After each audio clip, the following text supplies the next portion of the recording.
Yeah. Not all of them have come in, but there will be loads of in-play betting thanks to our mates at Sky Bet, so stay tuned for them. Alongside him, backed by popular demand, Pete Dorman. Pete, you are in Social Corner, an integral part of the show. Tell the viewers how they can get involved today. Yes, guys, we want you guys at home to be as involved as possible today, and you can do that by tweeting us with the hashtag #TheFootballSocial to @FootballDaily or @SoccerAM, or just drop your questions in the comments below, and I will file my way through them and farm them out to the guys on the sofa. Yeah.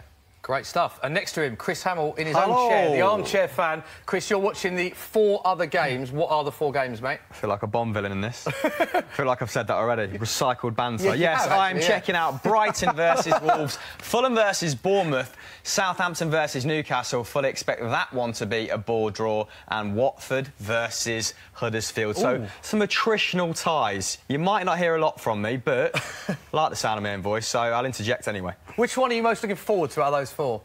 Ooh, I'm going to go for Fulham-Bournemouth because at least both sides like to play a positive attacking brand of football, and neither of them are great at defending, are they? OK, yeah, I think there could be goals galore in that one. I think that's a good shout. We've got an accumulator. As you all know, Football Social, we do a weekly accumulator. Did come in a couple of weeks ago for the first time. So this is how it's worked. We all have predicted a result from the 5 3 o'clock games. I have gone for tough predictions here. I've gone for Wolves to beat Brighton. I've been raving about Wolves all season. Been very impressed with their brand of football. I think they will be too much for Chris Hughton's men. Chris Hamill, you've gone for an away win in that game you were just talking about, Bournemouth to beat Fulham at Craven Cottage. Alex Brooker with the hardest prediction of the lot. Yeah, I've stuck my Liverpool, neck out here. I've really stuck out my neck out, and yeah, it's a tough one. I've gone for Liverpool on a home win. So spend a long time thinking about that one. Yeah, 1 to 9. Really studying the odds and the form. Now, speaking of studying the odds and the form, Sandro, who is the expert on betting, the only one that's gone for a draw. Southampton Newcastle. Explain the reasoning behind that. The reason is, I fell asleep researching this game. It's so poor. It's going to be terrible. Neither team have managed to score many goals. I think they've both scored 6 in 9 games. Both have got their issues that have been well documented. Yeah. And I'm sitting on the fence a little bit, but I just felt I could see this being, you've already said it, haven't you, a ball draw. I don't think it's going to be one of the most entertaining games this afternoon, so I suppose that's my rationale. Safety sitting on the bench there, sitting on the fence, should I say. Pete Dorman, yeah, you've gone... You hacked me already, have you? Pete, you've gone for a home win, Watford versus Huddersfield. Yeah. Interesting. You can get odds of 40 to 1 on that. Don't forget, you must be 18 plus. Full terms and conditions apply. For more information, go to skybet.com. Interesting, 40 to 1. So what we'll do is we'll see how that accumulator unfolds as the show goes on. Yeah, absolutely, yeah. We'll sort of find out the cash-out values, and I suppose it gives everyone an opportunity to point the finger at who might be letting the team down. We're in good form going into this, Sandro, winning our first accumulator. So, you know, if it dips... no pressure. I'm pointing the finger squarely at you, mate. Go on, let's get on I think if Sandro's got... Do you know what? I would have probably said Southampton Newcastle would be a ball draw. Right. But because Sandro's gone for it, I reckon there's going to be over 4 goals in it now. That's my separate bet to the people at home. Lump on over 4 goals. Right, it's worth bringing up bit of context in this. You two are very good mates, and Sandro's given you some tips in the past. How have they panned out for you? Well, bearing in mind, I've known Sandro for a couple of years, and I know he works for Sky Bet, and he's never ever gone to me with a tip, never once. And out of the blue, before the World Cup, he just went, mate, you need to get on Iceland to beat Norway in a friendly. And it was such a random game. And it was just, like, so out the blue. And he's never given me a tip before. And I thought, this must be basically like buying money. Yeah. So I stuck a load of money on, and Norway beat them. And then there was a horse a few weeks ago. Yeah, that one didn't come in either. Yeah, I mean, the good thing about giving people tips is if they don't win, they never bring it up. They never remind you of it, do they? Only telling the masses. About Scandinavian football, are they? Well, yeah, my man in Iceland said it was a good thing. Yeah, you know, that's international football. We all know it's a very complex beast. Never said that in the WhatsApp message. But you know, he never went get on Iceland to beat Norway, but just to caveat that, it is international football. And international football, the horse wasn't racing in international football, mate.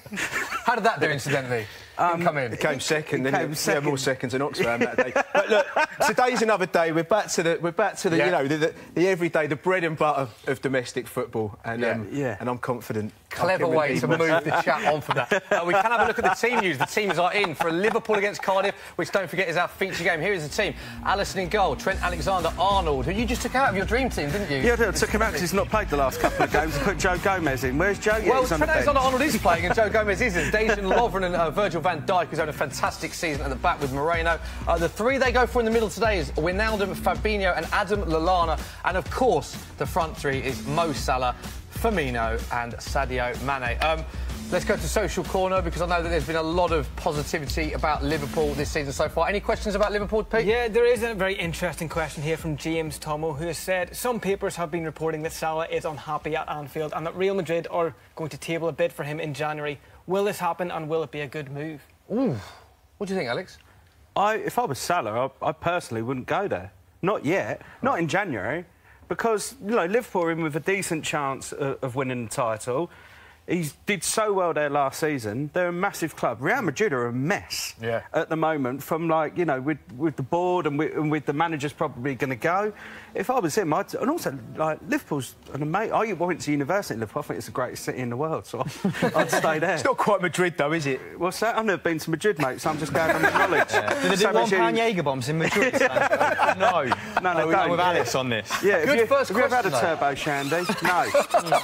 No. Good first question. Interesting to see what Mo Salah does. And just picking up what you said there, Liverpool real title contenders for you this season. Yeah, I genuinely believe they are, absolutely. I think that at the start of the season I thought it was going to be them and Man City. I don't really think much different now. No. I don't want to be the pessimistic Arsenal fan, by the way. I still think we're playing some amazing stuff and people aren't moaning as much, which is nice.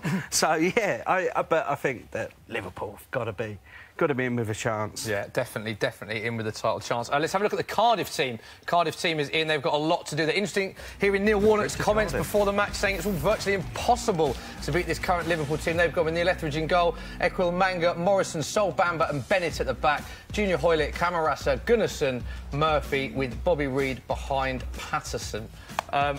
Hamster.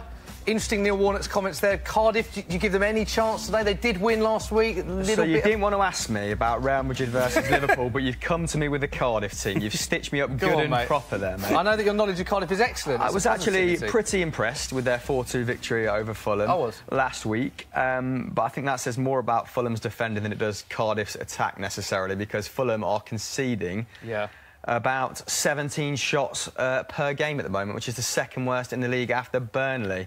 Although, I think they've only conceded around 10, 15 more shots on their goal than Arsenal this season. So that goes back to what you were saying about Arsenal being quite fortuitous. But I imagine Dan Lovren's playing because Cardiff have quite a direct game plan, don't they? Patterson's actually been really useful this season, played in a bunch of positions. He's a very decent player. And I'm looking forward to seeing some of this new talent, let's say, because there's quite a lot of unknown entities in the Cardiff team if you've not been watching Championship football. They caused Chelsea a few problems at the start of the game, didn't they? About the first 10 minutes. And Arsenal, they do have the ability to get about teams, but you look at Van Dijk, who arguably, he's probably the best centre-half in Europe at the moment.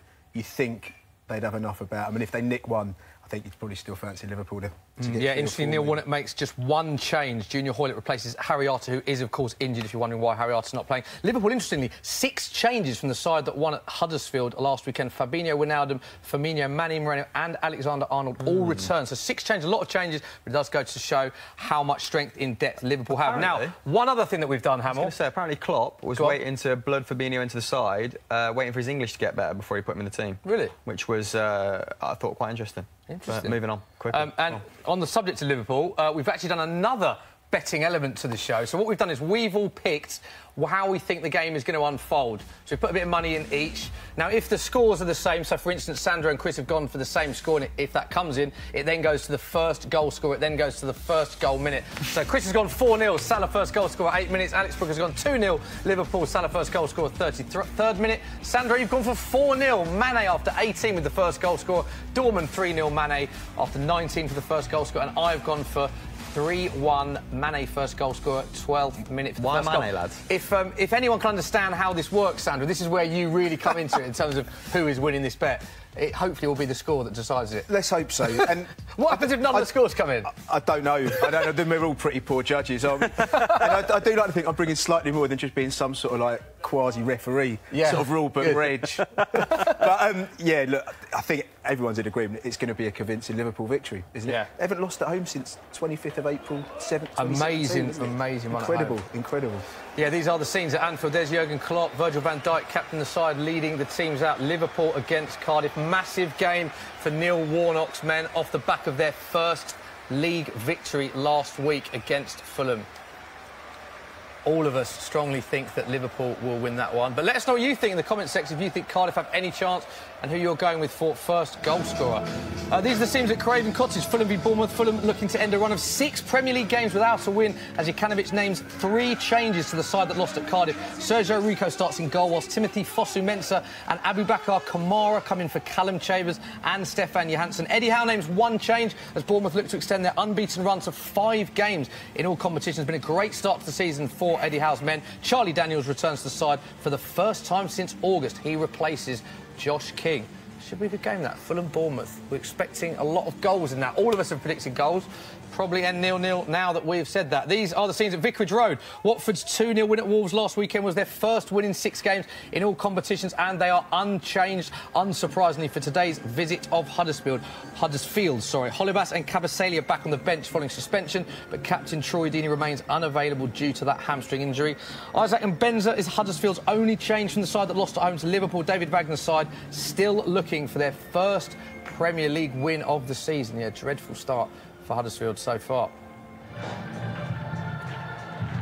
This is Southampton. Is that Southampton Newcastle? We can bring you. Another big game at the foot of the table. Mark Hughes Saints without a win in 5 Premier League games and failed to score in their last 4 as well. Their only change is Oriol Romeo coming in for the injured Pierre Højbjerg.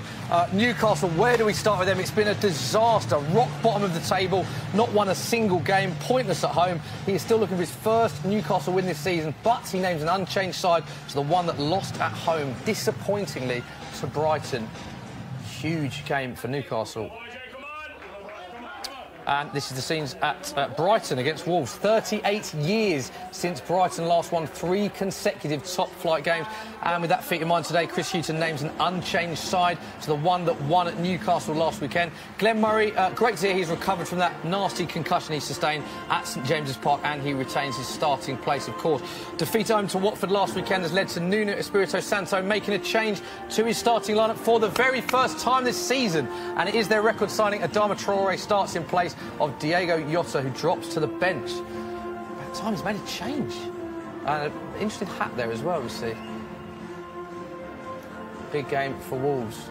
I'm a big fan of my team, but I'd never go out with a hat with a plastic seagull on it. No, what are your thoughts on that hat? I noticed that you were not having it, no? No, I mean, imagine turning around to your missus and going, where's my seagull hat before I go out? Got my keys, got my season ticket. Where's my hat with the bird on it? It's just some things in football. Half and half scarf. I'm going to be here for the next 90 minutes, getting slightly wound up by there it is. Crowd. Just in case you missed the man with the hat, we just showed you that. I do think a seagull hat is more acceptable than a half and half scarf, though, isn't it? Do you? At least you've nailed your colours. Is that are they still in business? I know. Who's buying What about half and half? You can have like half seagull, half pigeon on the hat. Right, our games are underway, Hamill.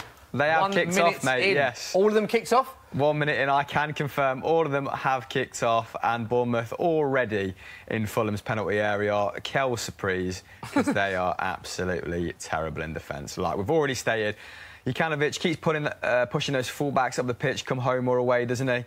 But let's see if they're a little bit more, I don't know, conservative, because I feel like they need to stop shipping so many high-quality opportunities, don't they?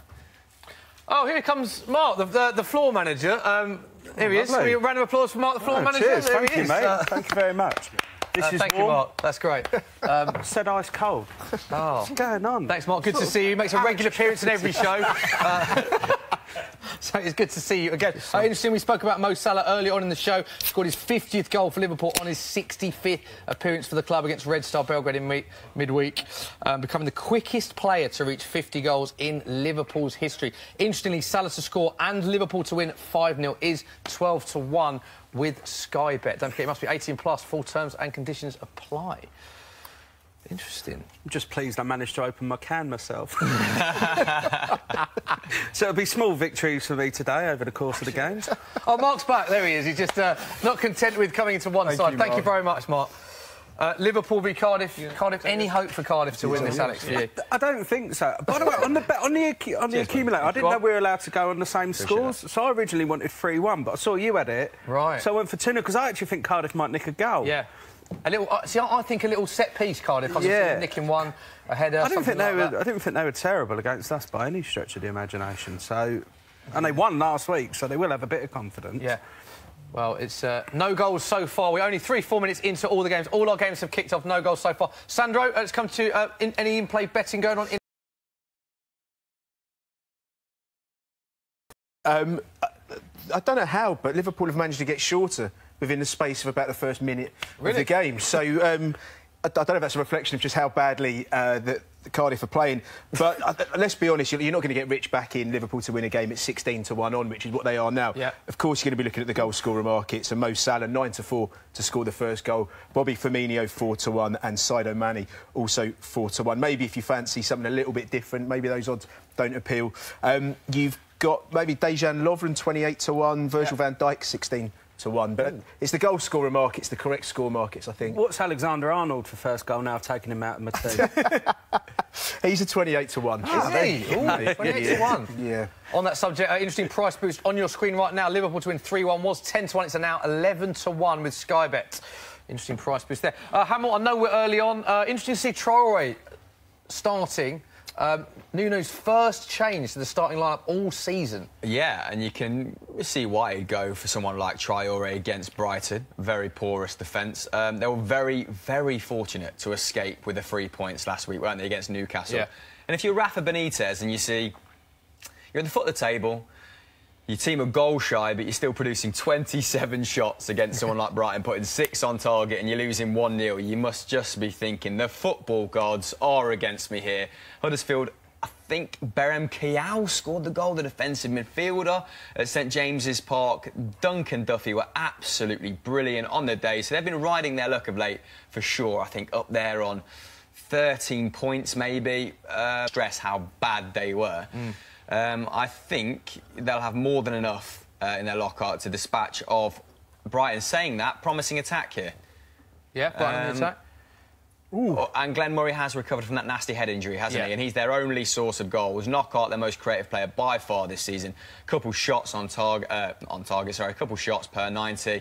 Creates a couple of chances. After that, it's slim pickings. Pascal Gross, who was brilliant last season, not at it. And Jahan Bash, who they signed from the Eredivisie, not producing anywhere near the numbers he was putting up last year. So I think that's probably one side to keep a closer eye on. I think the others may be a little bit easier to call.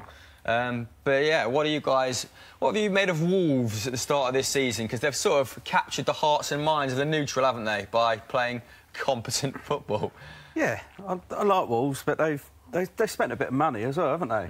They feel serious money. Yeah. I mean, what's interesting, you look, half their team that got them up have sort of gone, haven't they? Players like Barry Douglas, who were amazing. Yeah. Got shipped out to got about 1 million assists last season. Yeah, he did, yeah. And he was shipped off to Leeds for 3 million, yeah.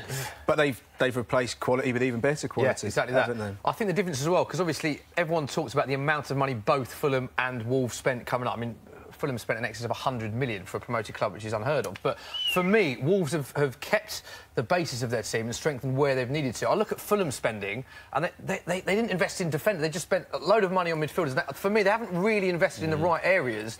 And I think that's evident with the amount of goals they're shipping this season, whereas Wolves, I think, have strengthened brilliantly. And from what I've heard as well, Wolves are going to spend in Jan as well. You feel like the whole structure of the club from top to bottom is better. Wolves, they know where they're going. Obviously, Mendes is there in charge of the transfers, but they obviously knew who their targets were well in advance. They knew where they were going to fit in. Whereas, like you say, Fulham felt a little bit like kids in a sweet shop with his pocket money. Go, well, I can have that, and I think he hasn't quite worked out where they're all playing and formation, and it's big game. João Moutinho doesn't join Wolves without Jorge Mendes' influence, does he? He's arguably been one of their best players. Yeah, Ruben Neves. They'll be looking to keep hold of him for another what, 6 months to a year, links that he might be Fernandinho's long-term heir at Manchester City, and you can see that. I think there'll be a lot of clubs in for him. Very Pep Guardiola sort of player, has a very unique skill set. But I quite like Jukanovic's. I like Fulham spending, and I know they didn't necessarily strengthen defensively, but 3 points keeps you up in this league. Draws and being, you know, solid away from home, and getting those, you know, what people conceive as all-important points, don't really work for sides coming up. So they have gone balls to the walls, haven't they? But quite like it. And I think they're creating about the 10th most opportunities in the league, but also conceding the most. I think going forward, so they're great. Let's hope they kind of come somewhere in between and are rewarded for playing that positive brand of football. Because I like Jukanovic. Yeah, 10 goals they've conceded at home, though. Only Cardiff conceding more, so we don't doubt their quality going forward, but they do need to strengthen at the back. Right, while it's all an absolute disaster. While it's all 0-0 around the ground, we'll go to Social Corner. Pete, what have you got for us? Just remind the viewers how they can get involved in the show as well. Yeah, they can get involved in a number of ways. You can just drop your comments in the comments below and I'll pick them up, or you can tweet us at Football Daily or at SoccerAM with the hashtag #TheFootballSocial. Thanks for that, Chris. You know. Just staying on the Liverpool angle, there's a question here from Mikey T, who has said Peter Crouch recently said he thinks Shaqiri is good enough to break up the Mane, Salah, Firmino strike force. Do you think he's good enough to start in that front three? Who's that? Sorry, who's good enough to break it up? Shaqiri. Shaqiri. Shaqiri. Played well against Crouchy, Red Star. Crouchy thinks he is. Red Star. Chance Liverpool. Big chance Liverpool. Must be the first goal.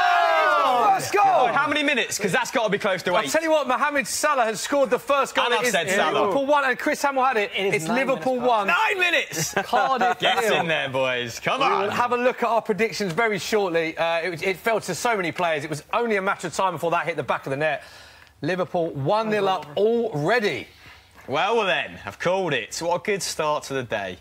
And there's another goal. Goal at Watford, Hamill. I missed that. Missed that big time. Professionals always. Just looking at replay of Salah's goal. A few deflections. Talk me through the replay now. Salah scoring 1 minute after I said he would. The ball is whipped in. Sadio Mane back to goal. It's cleared and it falls for Mo Salah about 3 yards out. Tight angle, but he doesn't miss from there. 1-0 Liverpool.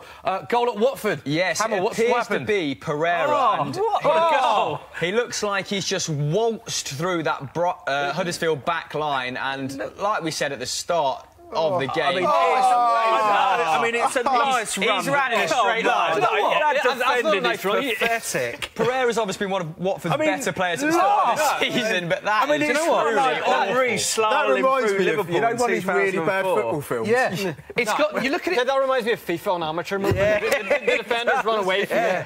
You look at it on the first camera and you think it's like a Ricky Villa, George Best maze up. It's not until you watch the replay. He actually just runs straight and no one makes any attempt to tackle him. Huddersfield actually made a decent start as well. I was keeping an eye on it. They'd had like a couple of decent shots. Moy had a good effort. Huddersfield are typical Huddersfield at the moment. Creating the third fewest chances in the league, and Watford are conceding the third fewest. So you'd imagine something's got to give there. Huddersfield's chances are going to be few and far between. Watford don't concede them, and Watford decent going forward. We saw it last week away from home. They have this very compact unit through the middle, which they utilise brilliantly. And Decore, Will Hughes, Pereira, all playing very well at the start of the season. It's very strange for me, isn't it? It's feeling there. 2 single files from the fence up. 4-2-2. Even the strike was pretty much straight at the keeper, underneath the goalkeeper. Yeah. A moment to forget for Wagner's men, indeed. Yeah, 3 points from 9 games. This is Huddersfield's worst ever start to a season. They're also 9 points worse off than at this stage last season, which was, of course, their debut season in the Premier League. It is only Huddersfield and Newcastle who are yet to register a win in the Premier League this season. Not won any of their 10 games in all competitions. Things going from bad to worse from Huddersfield. Let's go back to Social Corner, Pete. Yeah, going back to the question before Mohamed Salah rudely interrupted us. Do you think Shaqiri's good enough to break into that front three at Liverpool? Peter Crouch does think he is good enough. Have we got any Shaqiri fans on the sofa? But I'm a big fan of his diminutive stature. He has small man myself. Yeah, that's quite a thing. Quite a little powerhouse. I think his value for money was phenomenal. Yeah, what they paid for him, considering he was like Stokes' only real player towards the end of the season. I think 13 million was an absolute snip for a player of his calibre. I don't think he's as good as the front three, but I think Liverpool will play so many games in so many competitions. Well, he's going to get games. The fact he came in midweek and did well, so yeah, against Red Star. Yeah, exactly. So it's like lovely pass for one of the goals. There's 5, wasn't it? He's a good player, but I don't like those front three. Yeah. Arguably as good as any. He's the perfect any in the rotation. league. Yeah, he was never bought. I agree. He was never bought to take their place. He was bought as because they know they're in the Champions League. They're trying to go far in the FA Cup. Yeah. They need to rotate their squad. And Jurgen Klopp has an extremely demanding style of football, which is why last season, you know, they needed the likes of. I mean, Lallana was largely injured, wasn't he? But Oxlade-Chamberlain came to the fore. Really well towards the end of the season. So Shaqiri could be a good purchase in that regard. Liverpool just hit the post. Was that Van Dijk? We've got to keep an eye on these games. Virgil van Dijk. Alex, have you got Van Dijk in your team? No, I don't. I've never had him in, actually. I didn't take him out as well. Let's have a little look at this replay. Great cross in. He's clearly onside. 6 yards out. Header off the post from Virgil van Dijk. Interesting price boost on your screen right now. Salah to score a hat-trick. Already scored one after 9 minutes, 5-1 with Sky Bet. Any other interesting betting going on? Absolutely, plenty going on. It's all one-way traffic from the game that we're watching. 2-0 Liverpool win is 7-1, 3-0 is 5-1, 4-0 is 6-1. If you fancy 5-0, that's 8-1. Salah to get a brace, so to score one more in the game now, that's just 4-6. So, yeah, and of course a hat-trick now 5-1. But you do feel like it's one-way traffic, and it's a case of how many Liverpool score now. I believe Fosu Mensah just given away a penalty. Is there an incident in one of your games, Chris? Let's go to you on the monster screen. I am watching Brighton Wolves at the minute, where Adama Traore is running riot. But yes, Fosu Mensah, who on our recent podcast we go back to Manchester United and make an impression, has conceded a penalty from right back, chopping down last week's goal scorer Barem Kiao, I believe. It looked fairly obvious. And up steps Callum Wilson, who I put on to score first. Did my you? own time. Okay. I put £1 on a few of these first goal scorers in my games. Callum Wilson to secure me £9 here. So, lads, you know, tease on me after this. We'll stay with you for the pen, Hamill. Go on, then. Oh, and he's rolled it home. Callum Wilson, him and Josh King and Bournemouth as a whole making a habit of scoring penalties at the start of this campaign. I believe that is maybe their, like, 7th or 8th penalty. A lot of penalties, What's going on here? That's a penalty, isn't it? No. Incident in one of your games? I thought it was a penalty in Liverpool. Not given, though. Not given. Then. Still 1-0. Salah had his back to goal. Literally just got... I thought he just got hauled down. Oh. Honestly, I turned around and looked at it, and the keeper was, like, on the edge of his box. Have a look at this now. We're having a look at this replay. Oh, it's not gone to it, is it? It's not given, though, interestingly. So Bournemouth take the lead 1-0. Callum Wilson, interesting pen. It's a soft pen, but he gives the keeper the eyes. It's one of them. If the keeper goes the right way, it's a dreadful pen, but he gives the keeper the eyes, goes the other way. I've also got no idea why it sounded like my voice broke. When I didn't want to bring that up. Just to let you know, Gary Neville in it was no penalty for Liverpool, but on the plus side, I have now hit puberty. I'm going to get the odds up. It was 6-1 for Callum Wilson to score first, and that was a price boost, Sandro. Hey, with the gift that keeps on giving, Chris, you know that, mate. Really good tie in there. I had to do that myself, mate. Where were you in the green room? Right? Bloody hell, come on. Yeah, Callum Wilson just one goal in his last 7 Premier League appearances, but has scored 3 Premier League goals this season. It's another penalty, another goal, and it's a great start for Bournemouth. Eddie Howe. I've always been a big... I know Eddie Howe has his critics. I've always been a really big fan of Eddie Howe, from where he's taken Bournemouth when he started to where he is now. And they are having a fantastic season. 6th, aren't they, at the moment? 6th in the Premier League. They were 21st in League One when he took over. Yeah, exactly. Incredible. Incredible what he's done. Sandro, back to you. Yeah, things are looking good for our accumulator.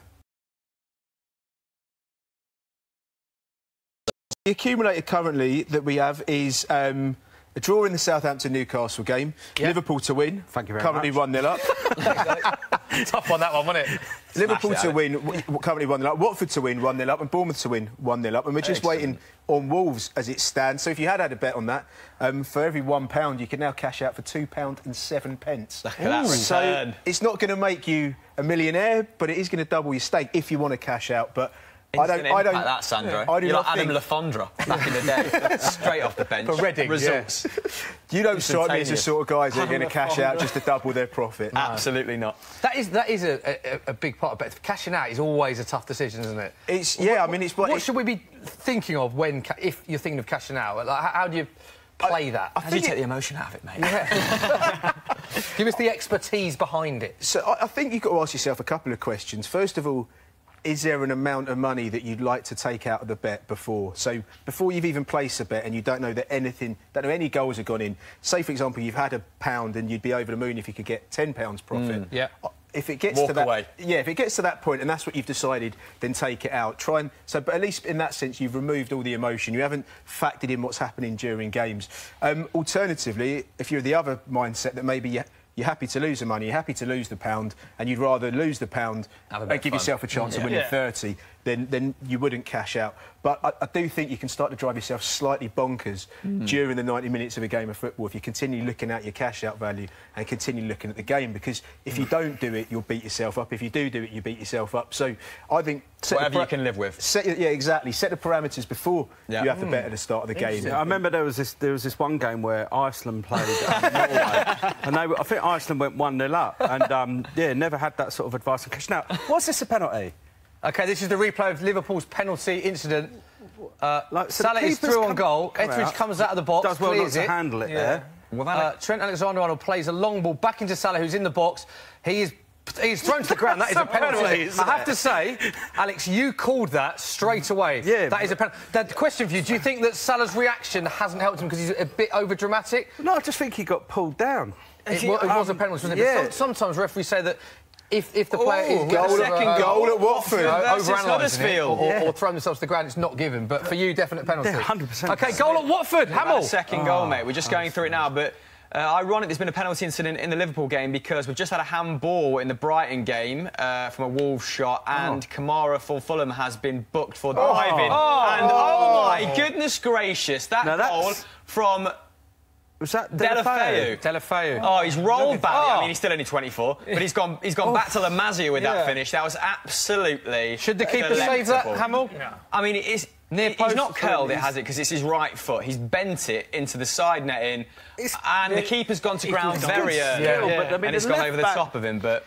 He dropped his shoulder really early there. And I joined the list of people who have made terrible mistakes on their fantasy team because I took Deulofeu out about a week ago, Alex, so there we have it. Hamill, let's talk about Huddersfield. I mean, terrible start to the Premier League, and it looks like they've got a lot to do now as well. Absolutely woeful. I think they, along with Cardiff, are starting to form a group who are pretty much nailed on to be in that relegation dogfight. But they, much like Newcastle, didn't strengthen significantly in the summer, did they? And they struggled with goals last season. I think Steve Mounier arrived to a little bit of fanfare. He'd done well in League 1. He got 8 goals last campaign, which was nothing to sniff at, but they've just really struggled to create chances. And Aaron Moy, I like last season, hasn't really hit the same heights. He's got better mind with Mounier as well. He scored 2 of them in the first game against Palace, didn't he? Yeah. And he missed a great chance against Liverpool the other week. I've got a real soft spot for Huddersfield because I live there. Yes, that's right. What's the general vibe like around Huddersfield?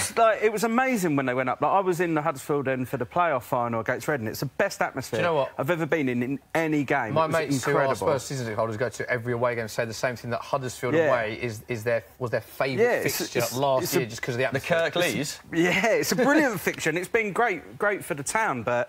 At the moment, they spent a fair bit of money on Congolo, who they had on loan, and I think they bought him, and I just thought to myself that surely a striker was what they needed, really. Definitely, yeah. Because Moyes a decent player as well. Already been sent off this season, hasn't he, Congolo? Yeah. I also had him in my dream team as well, so yeah. You mentioned Steve. It's just not going. Hamill, what happened in that one? Hello. What are we looking at? Huddersfield. From distance. Huddersfield. It's just not happening for him, is it? It's just not happening for Huddersfield at all. So what's the actual vibe like around Huddersfield? The fans I think obviously to go last down, season, no one expected them to go up. So when they went up, it was amazing. No one expected them to stay up, and then they stayed up, and it was... Absolute shot from distance here. Huddersfield looking to get back in the game. It's 20, 30 yards out. Great save from Ben Foster. Ben Foster tips it onto the bar. What a save that is. Ben Foster has been one of the most underrated goalkeepers for the last 2 or 3 seasons. His numbers are pretty solid. Watford on the counter here. Just what other thing with Huddersfield is, I just think it's a really good football club. Like, when they went up, they still charge their season ticket holders. Some of them got their season tickets the last season for £100. Wow. And when the chairman was asked why, you know, why haven't you put the season ticket prices up, he went, well, we're getting a load of money from the Premier League, so why would we charge the fans more? Very and I think that's like a really... and it's just... I just think that's a sort of attitude that you wish was more prevalent. It's very good point, because it's famous for Borussia Dortmund, Leverkusen and Munich's season ticket prices are incredible for what the football that they're getting. The big concern for me is, if they do go down, and it looks like they will go down, what happens with Wagner? And then if he does go, who do they replace him with? Because stating the obvious, he's been so integral to and the culture they've developed at the club, and that would be the big challenge. How do you go out and find another absolute diamond in the rough? Overperform massively, so they'd have to reassess themselves. It would be an attractive club to go to, I think. They're not going to be too short of money, having spent a couple of seasons in the Premier League. Then there's parachute payments. So they're not going to be at the level when they were at when I first started, you know, living up there, which was kind of going League One and things like that. Do you work for the Huddersfield Tourism? No, mate, I'm just an advocate for disability and the town of Huddersfield. Thank you very much. Alex Brooker says visit Huddersfield. Nothing but positivity. Nothing but positivity. So if Huddersfield score, we see Alex Brooker off, you know, celebrating, animating. I really want them to do well. Yeah, they are. Yeah, I really want them. I'm desperate for them to stay up and do well. I don't think they will, but I would like it. Just get with that. And obviously your main team is Arsenal. Do you get to go to Arsenal much because you live in Huddersfield? No, I do. I go down, as much as I can, because I work down here. So I get to go to a few games. I was there Monday night, and again, it was like, you know, again, I don't want to be like the pessimistic Arsenal fan, but you know, Leicester were much the better team on Monday night. But the second half we were incredible. That's Watford nearly scored again, but that's like as good an atmosphere in the second half at Arsenal, especially when that third goal went in. That's as happy as I've seen people for ages, and it was like, you know, there was no worries about what's the viral video from Arsenal fans TV going to be this time? Who's going to be getting their megaphone out and stuff like that? Who's going to have a sign at the ground? There's no signs anymore. I really like that. No homemade signs. It's just it's a bit more positivity about the place. Like, you know, all the chants of like we've got our Arsenal back. I mean, I think that there's still like very strong shades of last season. You're good going forward. You've got to bear in mind, mate, defensively. But that chant went up when we were beating Fulham away 5-1. And given the fact that last season, like, from the turn of 2018, the only away game that we won was against Huddersfield. So I've been to quite a lot of Arsenal aways over the last few years, and we have seen some absolute dross. So to actually beat someone, it did feel like we did have a bit of a... I'll tell you what is an unbelievable insight into Arsenal. The football we're playing, though, some of the goals at the moment are superb. The goals against Leicester. The third goal, and, you know, the goal against Fulham that Ramsey scored as well was ridiculous. He's played great for this. There's no doubt about that, is there? But there was a fallacy under the latest years under Wenger that we're still playing good football. We weren't. I used to go all the time. We used to think this is rubbish. Some of it was terrible football, especially away from home. It was awful. What was interesting as well, a lot of the critique with Arsenal this season is that the teams that you've played, people say, well, they haven't beaten anyone particularly great, but because the fixtures have been quite kind to you. They have. I mean, after losing the first two games, they were the games you weren't winning last season, so there's a clear improvement. No, they weren't. They weren't the games that we at all. You know, those games against kind of Everton at home, but Watford as well. We'd have definitely either drawn or got beat. Points, so it seems to be going from. Also, a lot of players are doing better. Certainly, like Iwobi. Like, I'm happy when I'm proved to be talking absolute rubbish about football. And on Iwobi, if he'd have gone in the summer, I wouldn't have cared. But looking at him this season, he's been so much better. Talking of talking rubbish at Arsenal games... Here we go. Here we go. Alex tells me some wonderful stories about the people that sit around him at the Emirates with their season ticket. Some unbelievable characters. I think, really, I'm pushing for Alex to write this as a sitcom moving forward. There's some unbelievable characters. There's a guy who sits near me. I'm not going to name him, but tried to convince me a few seasons ago during a midweek game. I think we were playing Sunderland. It was grim. We were playing rubbish. It was raining. He just slid over to sit next to me. He went, you know, Dele Alli's he's a traveller. And I went, sorry, what? And he went, yeah, he lives in a caravan. He's part of a travelling community. I went, he's not, mate. He plays for Tottenham in England. Like, genuinely, that's no slur on the travelling community. I know we're on television, but you know, he's going to have a house. And he went, no. He took his caravan from Milton Keynes to North London. And I was like, well, where does he park it? And then, like, other people joined in. They were like, mate, you're talking... This is genuine during the game, right? And they went to him, you're talking absolute rubbish. Like, a few people were just like, come on, mate, behave yourself.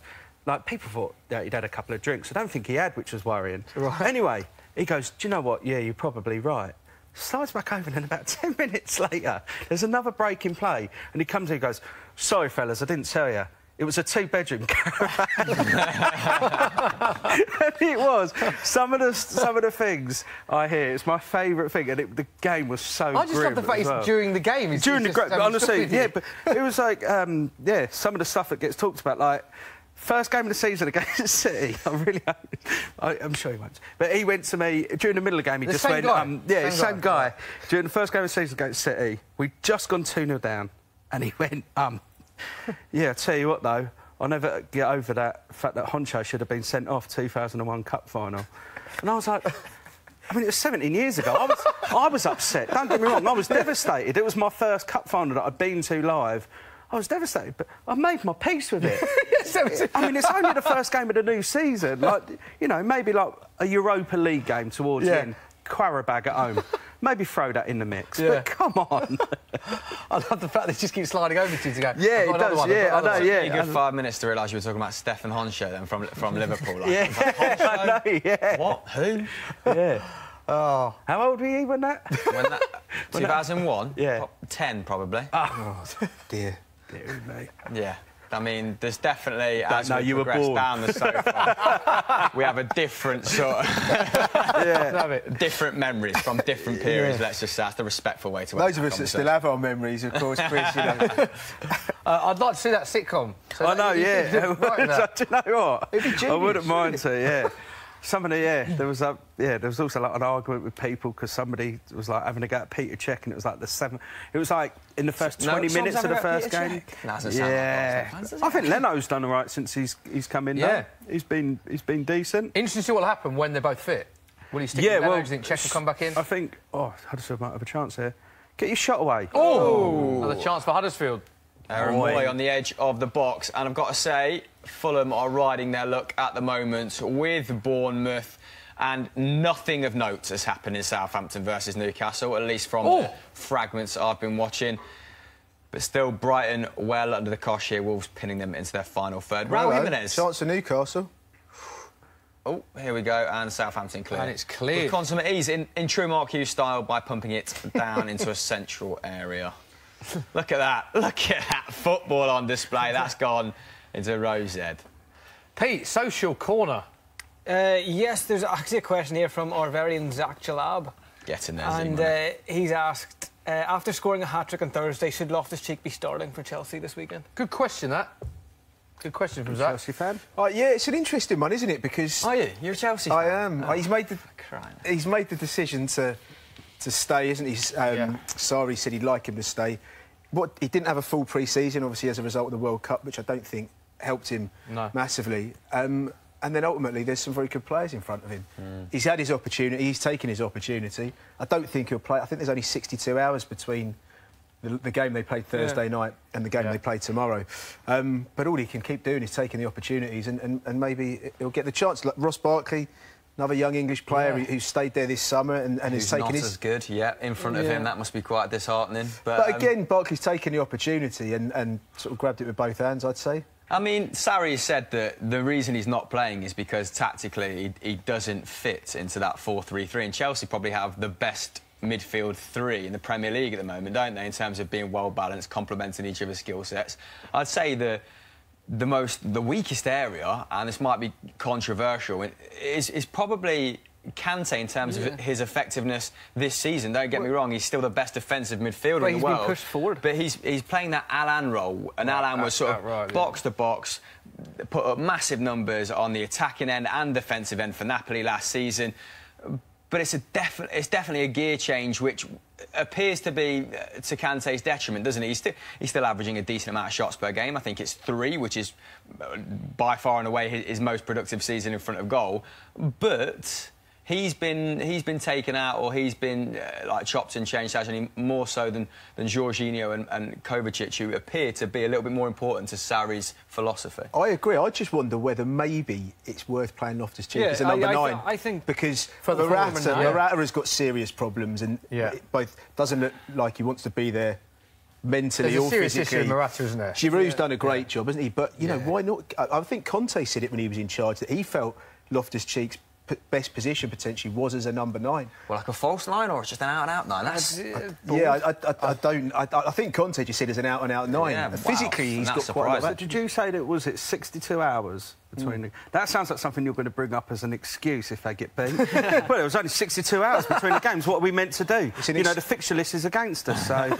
It's an excuse I'll bring up if any of these bets as well. Every fan of a top team does that when you're playing in the Europa League, don't you? Yeah, absolutely. Absolutely. Ultimately, it works against you at the weekend. Look, the squad's deep enough at Chelsea as well, isn't it? But going back to the question, Ruben Loftus-Cheek must be thinking, what more have I got to do to start? I understand Sarri's come in, he's brought a different philosophy, he's pushed Kante out wide, he's changed that. I think that 3, I agree with Chris, is fantastic. But also, you've got to be looking at it from Barkley's and Ruben Loftus-Cheek, who are already there, thinking, well, why are we bringing these players in when I've shown you what I can do? That must be very frustrating for Loftus-Cheek, because a lot of people said he would have been better off leaving and getting regular first team. A lot of people said that. January would be critical, won't it, as to whether he does go out on loan again. Look, Palace is the obvious one. Again, he had a good loan spell there last season. You feel like January could be a real pivotal point in his whole career at Chelsea. To be honest, I think you could look further afield than just the Premier League. Look at Jadon Sancho this year. You know, he had the conviction to go out and go to the Bundesliga for Dortmund. I route that not a lot of British young players take. Scored his first Champions League goal. And he's got something like 8 assists, 9 assists and 3 goals. One of the highest assists of any player in the top 5 in league. less than 600 minutes on the pitch. Yeah, and Reece Nelson's out there at Hoffenheim, absolutely killing. Oh, hello, chance for Wolves. And they've missed an absolute sitter. But yeah, just to go back to Reece Nelson, he's killing it for Hoffenheim, and they're much younger than Ruben Loftus-Cheek, who's 22, 23 now, isn't he? But historically, Sarri tends to stick to his 11, which I'm sure will be on Ruben Loftus-Cheek's mind. And I'm not quite sure. This miss might be on... Was that Raul Jimenez? I can't see. It's from quite far away. I think it was Jimenez, yeah. No, I don't think it is. No, it's not. It's a good chance, though, Hammond, isn't it? Oh, just wide. Yeah, I think it's cutting in there from the left-hand side. And, yeah, he's rolled it just... Doherty, yeah. Just put it past the goalkeeper's right-hand post, but Wolves firmly on top, yeah. I think the interesting bit, going back to Loftus-Cheek, is... Look at some of England's best players now. Harry Maguire, Harry Kane, Dele Alli. By the time they were 20 years old, 21 years old, they had 100 appearances under their belt from going and playing lower league football, either on loan or permanently at clubs. And now you look at Jadon Sancho, you look at players like Mason Mount. They've gone away and they've just gone and played football, and that is integral to a youngster's development. Yeah, the Loftus-Cheek thing, I respect his decision to say, like, he backed himself that he was good enough to get into that team, but it's kind of transpired that he clearly isn't in the starting selection for Sarri. So I think he needs to kind of suck it up and move on, maybe. He had in the World Cup, he played quite a bit of game time, although he didn't start. He had a lot of minutes in the World Cup, and obviously, would he have had those minutes had he been at Chelsea last season? Would he have even been in the World Cup squad? Yeah, he wouldn't have got selected. Absolutely. So he's got to be keeping one eye on his England future. Also that thing about the fact that I don't want to keep going on about there's not been long between the 2 games. But if you're him, though, if you're 62 hours, but if you're Loftus-Cheek, you're not going to care, surely. Unless you're just going to want to play again. He's not going to be sat there thinking, I did play. If you're not playing week in, week out. 62 hours. Yeah, it's been only 62 hours. I couldn't possibly play again. On the subject of that, Spurs have got a game Monday night, Manchester City at Wembley, a day after the NFL, and they play Wednesday night at West Ham in the Carabao Cup 2 days later. So I'm not having 68 hours. Wasn't that one of like the 6 times you were meant to be opening the stadium? I'm really glad, considering it is all over social media, back page of every newspaper, the Spurs stadium debacle. We haven't spoken about it yet, so thanks for bringing that up. I've just been biding my time. The pictures of a half-finished stadium, and it's like, Spurs announced that it won't be finished in 2018, and you're looking at it like, yes. Like, it's the skeleton of a stadium there. It's not even close to being finished. It's absolutely ridiculous. It was ambitious that when they thought they were going to get it done that quickly, though, wasn't it? I remember ours took like a while. We've all had bad experiences with builders, haven't we? You know, it took him at least 2 weeks extra to fit my kitchen. How big's your kitchen? Wow. Yeah, it is a bit of a, as I say, the news, in case someone didn't see it, all of Spurs' 2018 games will take place at Wembley. The interesting thing that a lot of people aren't picking up on is that everyone's going with the story that Spurs won't be in their new stadium until January. We haven't actually announced that we'll be in January. The actual announcement was we won't be in until December. So there's a chance we may not be in January either. There hasn't been a date when it's actually been announced we'll move in. I think there is a real possibility Spurs won't be in this season. It's very strange, isn't it, to set yourself such a tough deadline. Yeah. Always under-promise and over-deliver. That's got to be sort of like metaphor for that was in my marriage vows. But as a Spurs fan, would you mind? As a Spurs fan, would you mind not like because you know everyone keeps talking about the stadium, but if they'd have spent some money in the summer, would it matter as much? Would you just go, well, it's one of those things, delays happen, but it seems to be kind of like a bone of contention at the moment because the stadium. I don't know with Tottenham whether it was like with Arsenal when they went to the Emirates, it was like, well, they've spent all the money on the stadium, so we didn't have a lot for players, whether that was why they didn't go in for anyone. Yeah, it's a very good point, actually. I think that's why the fans are so frustrated, because at the end of last season, Levy told Pochettino there'd be between 100 and 150 million for Spurs to spend. And let's not forget, Spurs didn't not spend because we didn't have the funds. We were linked with a lot of players. Yeah. The deals never happened. So I think the fans' frustration, or certainly the ones I've spoken to, is that the fact the stadium's been delayed and we haven't spent money because... Was it because of the new stadium and not spending money? The fact that neither's happened is the frustration. So if we were in the new stadium, you'd sort of understand it, or if we had spent money, you'd sort of understand it. But if it comes to January, I'll tell you now, if it comes to January and they don't spend and we're not in the new stadium, they'll be it's just a comedy of errors. Frustrating. And that advert that you put on the tubes come back to haunt you. Yeah. Hasn't it? Yeah. The new Tottenham Stadium, the only place to watch Champions League. I think it was the only place London. you can watch Champions League football in London. London. The Tottenham Hotspur Stadium, and obviously Champions League results haven't gone our way so far, but we're not out of the I'm not being that smug about it. We're not in it, but what? No, exactly, yeah. Yeah. But it's because Tottenham, surely, I mean, they're only a couple of players away from being real. Yeah, as much as I hate to say that. A central midfielder and another striking option for me is what we are away. Would you have had Shaqiri at Tottenham? Yes, definitely. For that money as well. It's not even a money thing. The big one that we were linked with, and I think most Spurs fans will say the same, I certainly was Zaha. He was the big one we were linked with that I thought would have made a real difference to that team, especially this season when you've seen that Eriksen's been injured, Ali's been injured. But Zaha was actually 75 million. Would you be willing to spend that on Wilfried Zaha? It's a good point. It would have been expensive, but this goes back to my original point that it wasn't that Spurs didn't have this money in the first place, because we were told that they would spend over 100 million. So Zaha, for me, he's one of the best players outside of the top six. So in terms of who we can realistically attract, he'd have been right up there.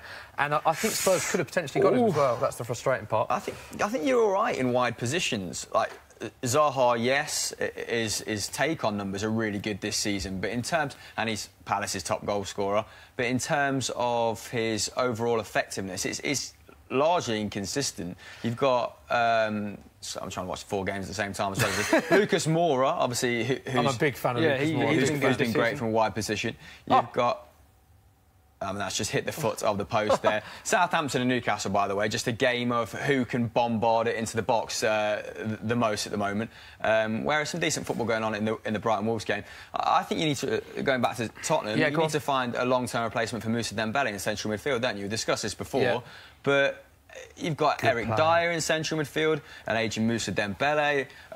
Eriksen, massive creative onus on him, and Dele Alli and Harry Kane as well. And Harry Winks is the player that's integral, I think, to the Spurs team, and dare I say, possibly England as well. But if you're competing in the Champions League and if you're pushing to go beyond top 4, then Harry Winks as your backup option is not good enough in terms of depth. You don't think?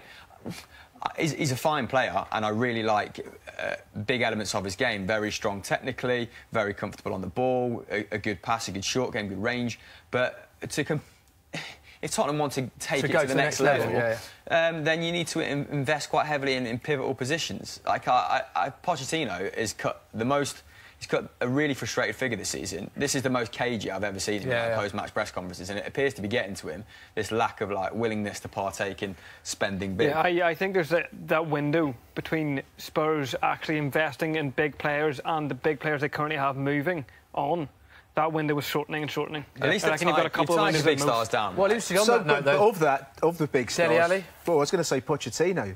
Does he stay, or does the lure of Real Madrid finally start to appeal to him? A bit of trivia about Dele Alli. Be available A bit of trivia about Dele. I don't know if you know this. But, I'm not getting too smug about like kind of Tottenham appearing to struggle because we've got, I think, the first North London derby is at what, December the 2nd, I think. Yeah. So Arsenal have got some big games coming up. We've got Liverpool next Spurs, week. Yeah. We've got Spurs like a month after that. So and also Tottenham are only 2 points. Yeah, exactly. Yeah, and we're playing Man City. If Spurs beat Man City, we could go top Monday. So we'll wait and see. Obviously, Brighton had equalised, missed an absolute sitter at the back post. Is that Pascal Gross? Oh, Chris Hughton looks unhappy with that. No, it's not. It's one of Dunk or Duffy. This Liverpool, this Liverpool big, Cardiff strapping game. white centre backs. Liverpool Cardiff. Updated, Sandro. I'm not saying it's a one-sided affair, but it's a one-sided Liverpool affair. have had 79% possession. 79%. 5 corners to Cardiff's none, and 5 shots to Cardiff's none. Cardiff haven't even mustered a shot on or off target in the first 42 minutes of this game. It really is one. I mean, I think Liverpool are conceding the second fewest chances after Manchester City. They are very hard to penetrate. Yeah. There we go. Get away. Go on, carry on. What I was going to ask is, so if you were very strong stats odds, very much in favour of Liverpool. If you were texting Alex Brooker now a dead cert, which you like doing, what would be a tip? Do you know what's really interesting? Is I think if I now text Alex Brooker with a dead cert, he's already blocked me. Yeah. To be honest. Great answer. One of those blue double ticks, no reply. Yeah. Alexander-Arnold score free kick 9-1 now. I do think something like Liverpool 3 or 4-0, 3-0 7-2, 4-0 13-2. 13-2. Something like that, I think, at the moment would appeal because, I mean, Cardiff don't offer a great deal going forward. No. Liverpool, I think they've conceded 10 in their last 25 home games at Anfield in the league. Liverpool's record at home is very strong. They haven't conceded a goal at home in the league this season. So, what are you doing with the money that I've put on there? I've invested it wisely for you. I've given Sandro the chance to redeem himself. Have you? And he's running my account today. With your permission, With of course. my permission, obviously. And always gamble responsibly. Don't just give your betting account details to someone else. Well said, Alex Brooker. People watching When the fun stop, Alex. The fun stopped when Norway beat Iceland. The fun certainly stopped. Let's update you with the scores around the grounds. Brighton is still 0-0 against Wolves. Fulham 0, Bournemouth 1. Callum Wilson from the penalty spot. Fulham, dreadful starts to the season. They badly need a point or win in that one. Liverpool in our feature game are currently 1-0 up against Cardiff. Mo Salah after 10 minutes. And perhaps Liverpool should have had a penalty as well. Southampton, Newcastle is 0-0 and Watford are 2-0 up against Huddersfield. Pereira and Delafeu. Hammer, we haven't spoken much about Southampton, Newcastle. Was there anything going on in that game at all? No, we haven't. And like I said, 5-10 minutes in, I expect this to be very attritional. Neither side great at passing. Neither side got particularly good creative numbers. But what I will say is that Danny Ings has pretty much carried their attack this season. And we've just pumped another ball. 4 goals in 8 starts, long Danny into Ings. the box. Yes, and he's the only Southampton player who's having over 3 shots a game. He's even creating chances for his teammates as well. So he's doing a tremendous job there. A really productive loan stint for him. Probably won't return to Liverpool. I mean, they're trying to flog Divock Origi. Sturridge can't get a game. And who's the young British guy? Solanke. Yes. Solanke? Yes, Dominic Solanke. So he might be a decent pickup. I don't know what the If I was loan someone deal like is. Huddersfield. Yeah. Huddersfield needs someone who, with a bit of pace, who can get him behind. Is that bloke Graham Brewster at Liverpool as well? William Bruce, the youngster, he's got, I mean, he's like 17, 18, isn't he? He's fared very well at the under 17 World Cup. Good. But other than that, like I said, just a series of getting it out wide, long crosses into the box. John Joe Shelby trying bits through the middle. But apart from that, I mean, I expect a player like Ings or Ryan Bertrand to make the difference. But Newcastle's attack is horrid, isn't it? I've not seen much of Muto, apart from that despicable goal against Manchester United, where it took about 3 years to turn inside. It was going well for them at that point, wasn't it? Before he scored, and then Joselu. We've spoken about Joselu at length on this programme, and it's just become it's low-hanging fruit now, isn't it? He's not a Premier League striker. I don't think he's ever scored. Hello, off the line. Chance in our feature game. Alex Brooker, tell us what happened. I think it was Moreno did actually picked out a really decent cross, and there was a header. I can't remember who was the header. But it was just cleared off the line. It's great. Oh, nice little... Good cross. That's like out the bunker, wasn't it? Oh, he's right off the line. Etheridge is beaten. He's beaten all ends up. and it is off the line. Off the line. So it's still only 1-0. It's all Liverpool in this game. Can't emphasise how dominant Liverpool are. And it's half-time. All Liverpool, as Sandra said earlier. Price boost on your screen right now. Incidentally, Van Dijk score ahead. It was 7-1. That is now 8-1 with Sky Bet. Don't forget, you must be 18 plus. Full terms and conditions apply. All the stats, possession, shots on target, chances created, all in favour massively for Liverpool. But they do only lead 1-0 at half-time. So Cardiff still in that game. All the other games, well, are winding up now. But there's a corner at Craven Cottage. Yeah. And... Oh! What happened, Chris? I mean, deceiving camera angle there. That looked like it might have nestled in the bottom right, but it didn't. I think, was it Seri on corners finally putting a decent ball in? I think that might be Kamara. Again, players very small on my screen. So, ultimately, Bournemouth escape. They could have conceded on the stroke after I'm there. And Timothy Fosu-Mensah complaining in the refs here. No doubt, that early booking. And penalty conceded. These are the scenes at Vicarage Road. It is Watford 2, Huddersfield 0. The half-time whistle has gone. Roberto Pereira after 10 minutes and Gerard Deulofeu after 19 minutes. 2 good goals in that game. Ben Foster's made some good saves as well. Huddersfield have had some chances. Shot from effort, I believe, from Aaron Moy that was off the crossbar. On replay show, it was a great save from Ben Foster, who's having a good season for Watford. And Watford continue their impressive start to the season. 2-0 at Vicarage Road at the break in that one. I'm not saying this Southampton game's a boring one, but if they were playing in the back garden, you'd close the curtains. It is absolutely not a lot going on. And another half-time whistle's just gone at Craven Cottage. Fulham, poor start to season continues. They're losing, shall I say, 1-0 to Bournemouth. Callum Wilson from the penalty spot after 14 minutes. Absolute typical Sandro call then. That was nearly a goal in the Southampton. Was it? Oh, yeah, do you know who almost scored it? Do you know who almost scored it? Who was it? Jack Stevens. A fact about Jack Stevens. People think that actually he came through the Southampton youth system, but actually he was bought from Plymouth. There you go. He's got plenty more interesting facts as well. This was my, this was... How have you got 2 Brighton nil, Wolves nil is half-time. I don't know. That was the pre-game chat me and Sandro had. And another half-time. There's your man, Jack Stevens. The half-time whistle blown at St Mary's. It is Southampton 0, Newcastle 0. So nothing much to report in that game. Josh Widdicombe's a Plymouth fan as well. Yeah, he is. Yeah, Widdicombe's a I never knew that Sandro had a soft spot for him until today when he was telling me Jack Stevens facts as opposed to planning our night out tonight. So should be a fun one, guys. I'm not saying the conversation was dull before we did the show, Smithy. But let's move swiftly on, Sandro. Accumulated doing OK at the minute. I went for an away win, Brighton 0, Wolves 0. So that's still in the balance. Hamill said away win, Hampster. Good shout so far, mate. Bournemouth 1-0 up against Craven Cottage. And from what you said, it has been all Bournemouth in that game. Alex Brooker went for a home win. Liverpool 1, Cardiff 0. We'd be amazed, based on what Sandro said with those stats, if Liverpool didn't win that one. Sandro went for a draw. Good shout so far. It is Southampton 0, Newcastle 0. Dorman went for a home win. Pete. Big call, mate, and it's going your way. Watford 2, Huddersfield 0. That is 40-1. Sandro, it's going well for us. It's going really well. And if you do want to cash out, for every £1, you get £2.81 back. So almost 2-1 now for your £1. But we don't want that, do we? We want a 40-1 winner. We want a 40-1. Yeah. But yeah, look, we've got 4 results in the bag at the moment. So you take that at half-time, generally. Yeah, but three of them are 1-0.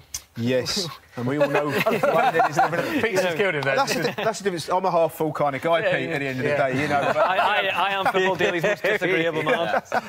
Pete is an infamous no-man, so, you know, he's definitely not... Even if I don't believe it, I'll still argue.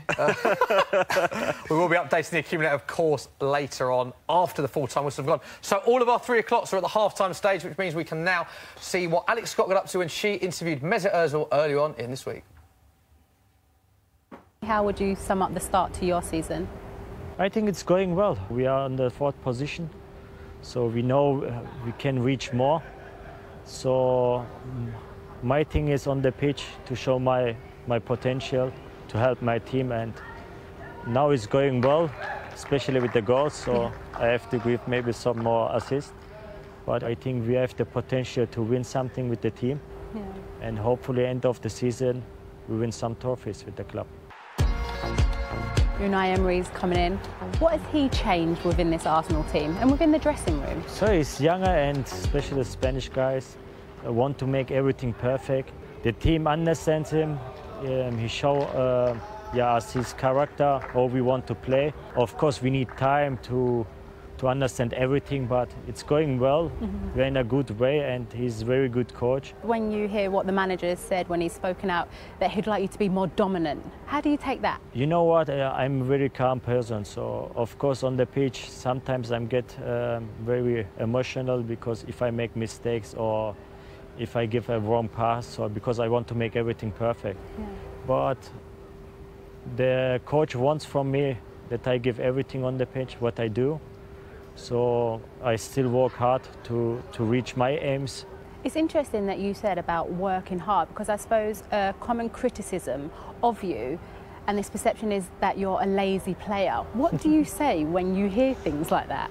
I just laughing, because I'm now like, I get 30, so I'm not the youngest one anymore, but you know, like I started with 16, 17 to play professional football. It always was like that, up and downs. The people like me or doesn't like me.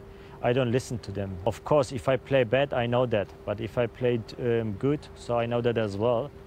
But the most important thing is like the coach can help me. So if I make mistakes, he can tell me, then we can speak and I can do it better in the next games. I have always motivation, especially before the games.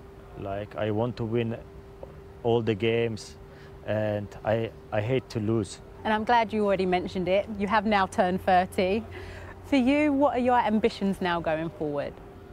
You want always win some titles, and I hope we can reach that with the team, because we have the potential.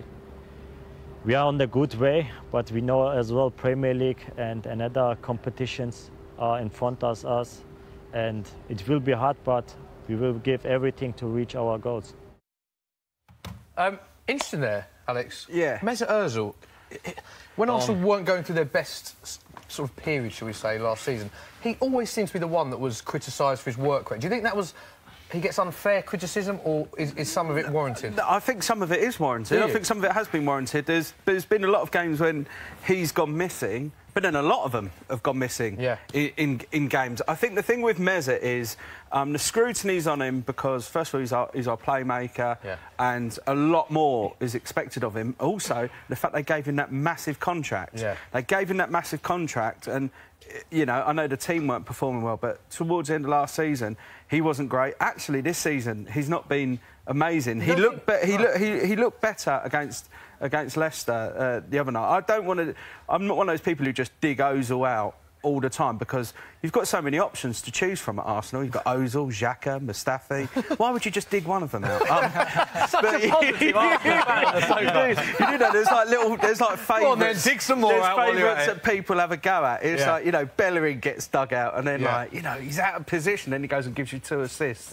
Like, you know, the other day. I thought it was interesting. You didn't talk to Xhaka. Glenn Hoddle claiming that Granit Xhaka's future could be as a left back. Really? Well, he played left back. Yeah, he played left back against Leicester.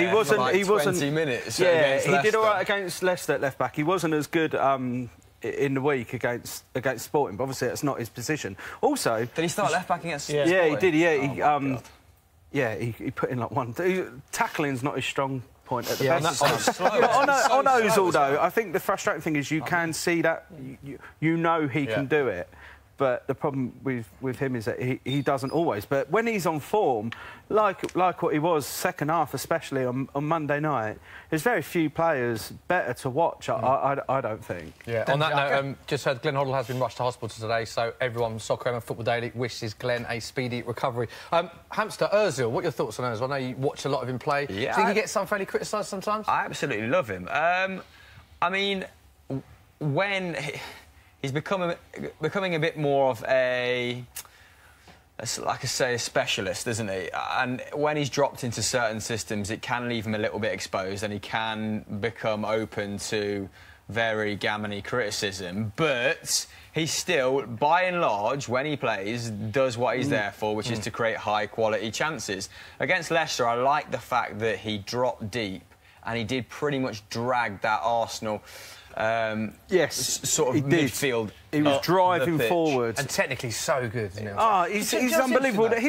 Some of his touches sometimes, like his touch, I know that like the third goal was amazing football, but his touch, with like, it was like the outside of his left foot for Aubameyang's goal was just... It was flick on the halfway line. It was just delightful. And he scored a goal last season like that when he was through on goal. Instead of slotting it, he just dinks it with an like the outside of his boot over he does that also. He's got that like weird shot that he likes to do where he almost like kind of bounces it off the ground, and he's phenomenal. He's such a phenomenally gifted player, which is why I think people... Do you think he gets criticism because he's not, like, on the face of it, he's easy to say he's lazy. He looks lazy because he's not a traditional English-style player. He doesn't go running around. It's not his game. It's not like he comes on and runs around like a headless chicken. I don't think he should get the criticism. I'm just saying that's why he gets criticism. Uli Hoeneß, one of the chairmen of Bayern, was aimed that criticism as well, didn't he? Saying he hadn't completed a tackle in the German side since 2014. So it's not just an English mentality. I kind of think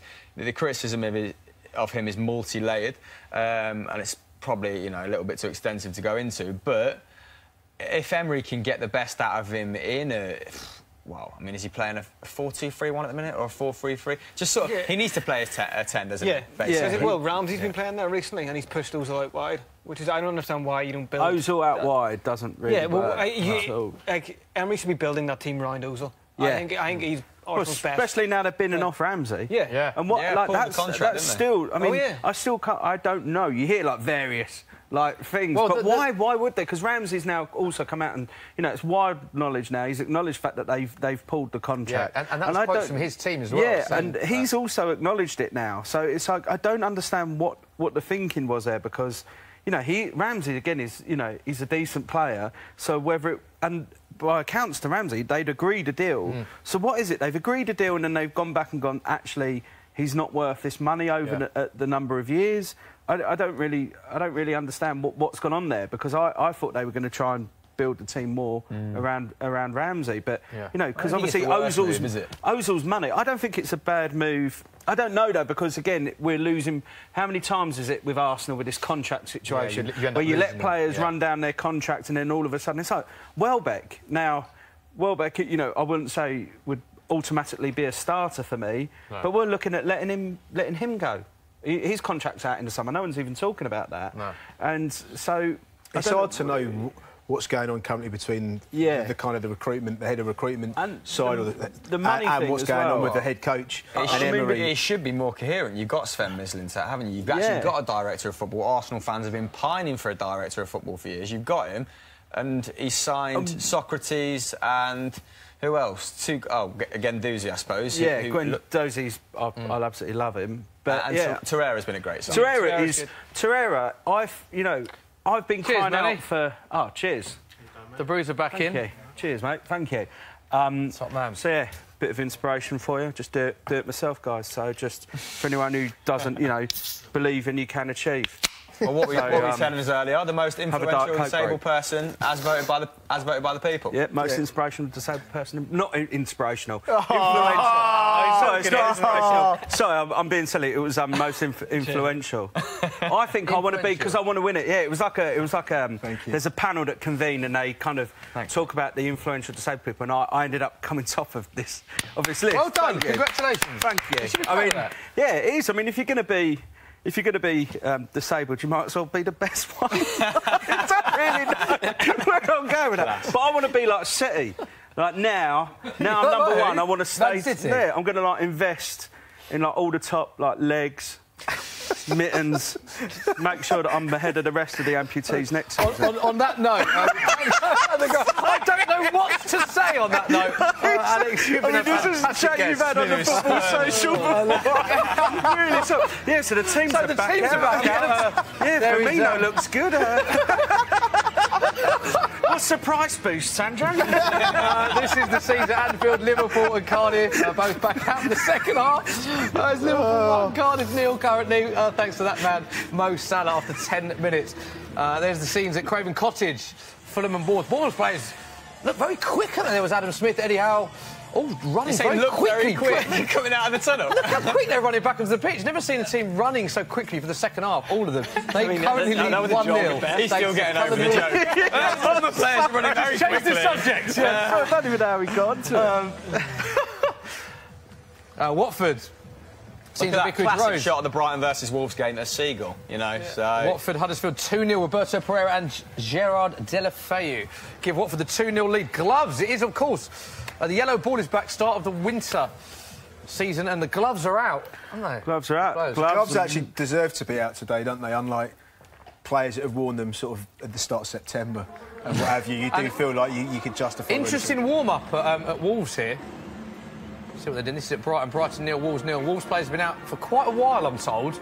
Going through quite a rigorous pre-second half warm-up. Quite chilly down at the Amex. Yeah, They look like they're ready to go, Wolves, don't they? Which is good for our bet. We've gone for a away win on that. That was my prediction. Yeah. I ummed and erred about whether to go draw or Wolves away win. I went for the Wolves away win. Sandro, statistically and odds backing speaking, was that a good decision? They were favourites, weren't they? They were favourites for the game. That's what I thought. Based on the pure maths of it, they have the best chance of winning the game. Really good. Yeah, look, statistically, they're obviously a very strong team, Wolves, aren't they? They're certainly very popular with Sky Bet customers today. Yeah. That's without a shadow of doubt. I think they're probably one of the sort of top 5 or 6 selections for punters. So, whether it's the right decision or not, I'm not sure, but we'll wait and see. We shall see. And these are the scenes at Southampton. There's Bertrand and Charlie Austin having quite a long discussion there. That is 0-0 Southampton, Newcastle. Look at that talent. There's no reason they shouldn't be doing better. No reason they shouldn't be. One of the most progressive dribblers in the league. You've got Ryan Bertrand, Charlie Austin, Danny Ings. Still, interesting what we were saying earlier about how reliant they are on Danny Ings. Danny Ings scoring 4 goals in 8 starts in all competitions. So Danny Ings has had a very good start to his life as a Southampton player, but just to emphasise how important Danny Ings is, Gabbiadini scored 2 goals in his last 32 appearances. Shane Long just 2 goals in his last 64 appearances for club and country. And Charlie Austin not scored in his last 13 Premier League appearances. So very reliant for goals on Danny Ings. Charlie Austin prolific there compared to Shane Long. Yeah, I mean, you could look at it that way, yeah. Failed to score in 4 successive league games. You don't want to sort of put a professional footballer down and give him a kick in, but how can Shane... 2 goals in 60-odd appearances. 64 appearances for club and country. I mean, I guess they're mostly bit part players. If you can you say? No, I mean, I like the fact you went, I don't want to put players down, but that's terrible. I'm going to smash it. No, but they're not necessarily bit part players, because before Danny Ings came in, they were their 3 rotational forwards: Gabbiadini, Long, and Austin. I mean, they put one in. I've never seen Southampton play a front 3. Shane. Yeah, I know. They were getting more game time. Shane Long has been by and large a sub for the last 4 or 5 years, hasn't he? And they've had Pellegrini as a manager. I've had Puel, who are normally quite conservative. So I'll get it. Southampton, since Koeman or Poch, haven't been as expansive as they used to be, but still, like Danny Ings looks inspired, doesn't he? He does look inspired. And credit to Danny Ings, because he's had a tough time at Liverpool, hasn't he? And he's gone straight in, and he's demonstrated he's a good those 2 injuries, like, fair play. Really, right, Sandra, as the second half unfolds, we're going to be getting loads of in-play betting from you. Before we do that, let's go to Pete Dorman in Social Corner. Pete, what are people talking about on the old social? Well, I mean, it's fairly dominated by Liverpool chat, and we can just cycle back to the Liverpool defensive chat we had before the end of the first half. And Manhu Ferry-Watt has asked, do you think Liverpool can cope if Virgil van Dijk gets injured? Because this is the thing, he's come in and revolutionised their backline in that he's kind of short. Don't undersell it, Pete. Revolutionised, that's... Well, if you look at them last year, with the likes of Lovren. Yeah. Goal in one of your games, Chris. Goal, Brighton. And is it Glenn Murray? Appears to be his 6th of the season there. If Glenn Murray doesn't score for Brighton, no one does really, do they? So let's just go over this goal. Let's revisit it when the replay comes on. This is bad for our accumulator. This is bad because we went for a Wolves away win. Talk us through the goal. Shane Long's goal-scoring record. OK, well, someone is down on the pitch at the moment. Not great in terms of the replay, but... let's have a look at some of the games in the interim, because Bournemouth are on the attack again. Young David Brooks there, 10 million arrival from Sheffield Wednesday, I believe. Unfortunate not to score. And this looks nasty. It's a serious injury in your game. Can't quite see who is down there at the moment. Let's take a closer look at this clash. Well worked into the box there by Brighton. Nice, tidy little flick. And... Bruno, is it Bruno, the long-serving right-back? put himself in there ahead of Adama Traore. A little clash there of the ankle. I didn't see anything else. As he landed, I think he's landed awkward. I think he's landed. Yeah, it's a good finish. Great finish. Glenn Murray's always there. Nice little one-touch finishes. Good anticipation from Glenn there, hovering around the back post. Yeah, but yeah, good and bad for Brighton. It looks like quite a serious injury, but the ball did end up in the back of the net, so it is Brighton 1, Wolves 0. Interesting as well, that is Glenn Murray's 100th goal for Brighton, become the second player ever, only the second Brighton player to score 100 goals. He's the club's joint second top scorer of all time. So a big goal for Zamora. Is it? Kit Napier? Rubbish. Only other Brighton striker I could think of. Tommy Cook, 129, has scored more. So he's equal with Kit Napier. Tommy Cook, 129 goals. That is Glenn Murray's 100th Brighton goal. Like a fine wine, isn't he, Glenn Murray? Yeah. I mean, Glenn Murray, that's his 6th goal this season. I mean, it's incredible, really, isn't it?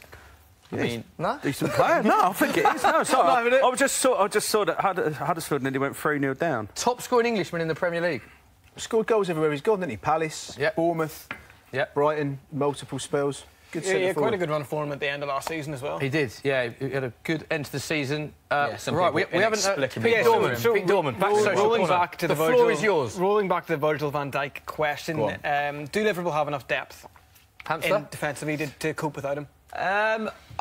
They have depth, but it's not of the same calibre, of course, is it? I mean, Joe Gomez has really come to the fore this season, hasn't he? So doing Jurgen Klopp a huge favour there if he had to play next Dejan Lovren. And Dejan Lovren's a competent centre-half whose parts of his game are very, very good. A few high-profile areas here and there, but I think that's overplayed to an extent as well. I mean, their options at left-back and right-back are a bit of a downgrade from Arnold and Robertson. So you've got Moreno and Nathaniel Klein, who we don't know what sort of player he is now after an extensive injury. But much more so than Manchester City, let's say. Johnson! It's a goal! It's rolled in. What an awful goal. Right, the ball is in the back of the net. Yeah, I think for Cardiff, what happened in that one? I think that Cardiff have scored against Liverpool, which is offside, but it looks like offside from the looks like he's been given offside. It is a free kick. We said they look dangerous from free kicks. It's the initial header that's been flagged offside. They win the header from the free kick. Ball goes across the box. It crawls into the back of the net. So for all the possession Liverpool have had, Cardiff had the ball in the back of the net, but it hasn't been given. So although Liverpool are dominating, that is the worry. We did say earlier, set pieces, Cardiff looked scary. They did.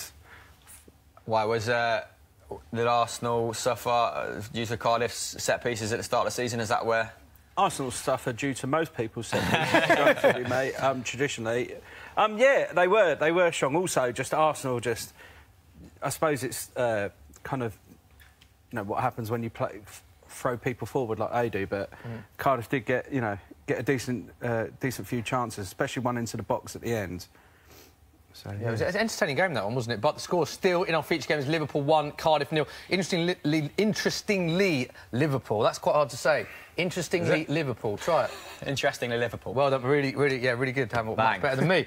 Interestingly, Liverpool are unbeaten in the last 37 Premier League games when leading at half-time since losing that famous match 4-3 at Bournemouth in December 2016. They've not conceded in their previous 9 Premier League home games, and they've never gone 10 league games without conceding at home in their history.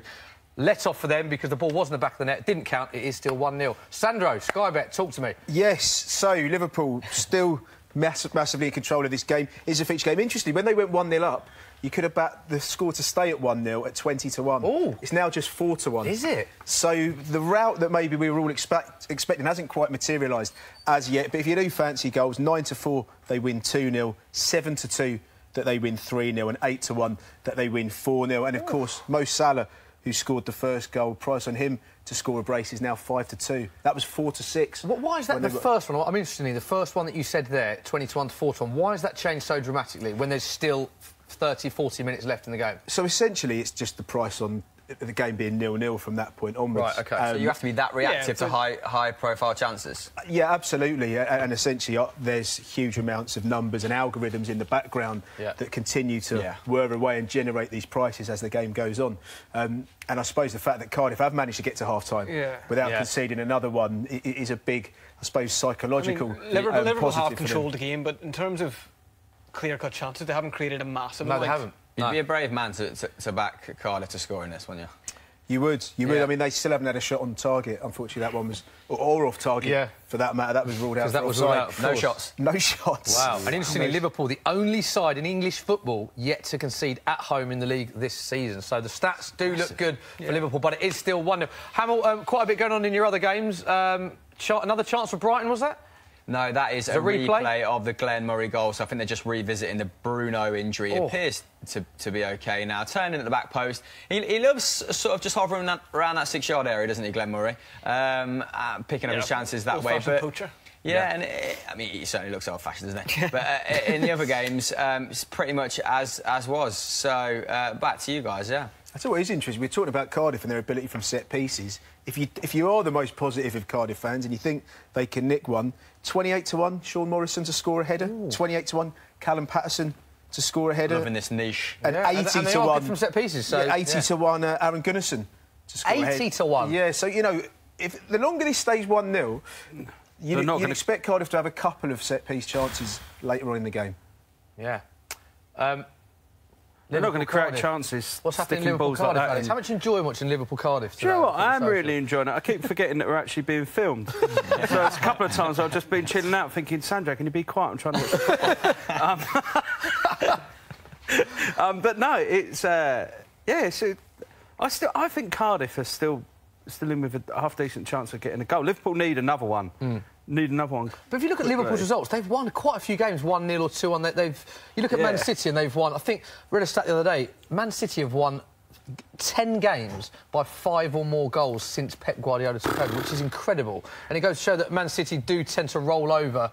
When they score one, it's the classic floodgates are open once to get the first goal. But Liverpool, although they're still in a very strong position, and we quite rightly talked about title favourites, they have snuck through some games this season. Do you think sometimes with City, though, it's sometimes a bit like that fear factor?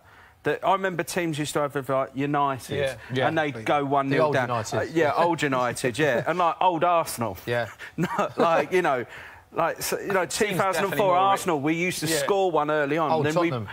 Old Tottenham from whenever that was, from black and white era. Old Tottenham. 1961, mate. Hell of a team, that team. Danny Blanchflower. I just think that... you see it with the big... even when the big teams play one another, managers tend to be more reactive against Pep Guardiola than anyone else. I mean, the stalemate at Anfield between Liverpool and Manchester City was probably, the biggest testament to that kind of fear factor that you're talking about, wherein, I mean, Guardiola has it about Klopp as well. Sort of one of the few managers in world football that tends to get one over him. Yeah, got a great record, hasn't he? Yeah, I think teams definitely are more reactive when they're playing Manchester City. It is more sort of back five, more 3-4-3, more defensive cover. Damage limitations. Yeah, you just... I mean, no one can live with him at the moment, and they've got incredible strength throughout the whole team, haven't they? To bring Gabby Jesus on from the bench is unreal strength in that. Still be a tough game for him at Spurs, though. Do you think? Yeah. Yeah, I think. Well, I think Spurs... as I said, we were talking about Spurs almost as if they were in crisis. I know. But they're like, 2 points after about 7 games, hadn't you won them all? Isn't this your best start? It's our best ever start to a Premier League season. 2 points behind Man City, playing them at home, I say at home, at Wembley on Monday. Aren't you still behind us? On goal difference, yeah. Smithy... There's only 2 points separating the 5. Taking that little victory there. Are you now worried about Harry Kane? Am I worried about Harry Kane? Do you know what? Will he be the same player post-injury? Of all the players I'm worried about, I always feel like Harry Kane, I'm not too worried about losing. I've always felt like the Allis and the Ericssons are more likely to go and be attracted by that big move abroad, just because Kane his whole family is Tottenham, he's a local boy, he doesn't seem to go out as much as the other players, and he seems to like being the main man as well. So I've always had the impression that I'm more worried about the likes of Dele Alli and Ericsson leaving ahead of Kane. I mean, obviously, only time will tell. But I would be devastated if he left. Hamill. Some beautiful football there from Watford in and around Huddersfield's box. A very smart little flick from Will Hughes, or I think it might have been the cut again. Tiny players. Someone putting Will Hughes in there straight at the goalkeeper. But some intricate football from Gracia's men. Was it Gray setting up Hughes, I believe, there? One of the few players... Nice one. Oh, it's Pereira. Should score, shouldn't he? Yeah, really. That's a very clear-cut opportunity, isn't it? And Huddersfield riding the luck a little bit. But big flick on. Oh. Was that the Poitras? That's what he's there for, winning headers. He's built like a bouncer, isn't he? Not a footballer. But, plays like a bouncer. Chance for Huddersfield. Shot! Oh! And a decent effort there. Ben Foster's had a good game, Chris. And they've had a few chances, Huddersfield, haven't they? They have, haven't they? I mean, what else can you say other than that they seem competent? I mean, on the counter, but by and large, surrendered an awful lot of good chances to Watford too. So, Tom Kearney just taking the pitch for Fulham, just coming on. Good to see. Last season's captain. Yeah. Oh, I think this season he's taking the armband.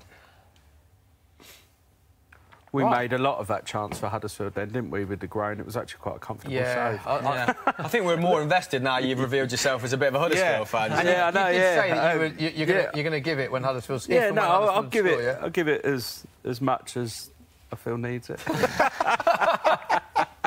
I'll give it some. You'll give it some? I'll give it, yeah. Pete Dorman, the little fist pump. Social media. Just touching back on Harry Kane. Yeah. Mark Caldwell has asked, do you think Jordan Pickford and Harry Kane will leave their clubs at the end of the season?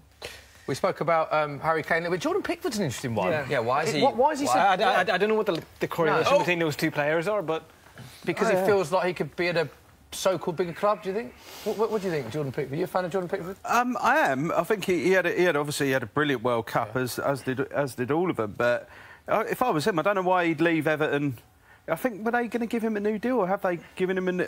I don't know whether I'm talking absolute rubbish. I think he signed a long term, yeah. But, like, for someone like him, he's had a good World Cup. Everton seem to be going places, seems to be spending a bit of money. As well. Yeah, again, it's like another great club. I mean, is he going to go to...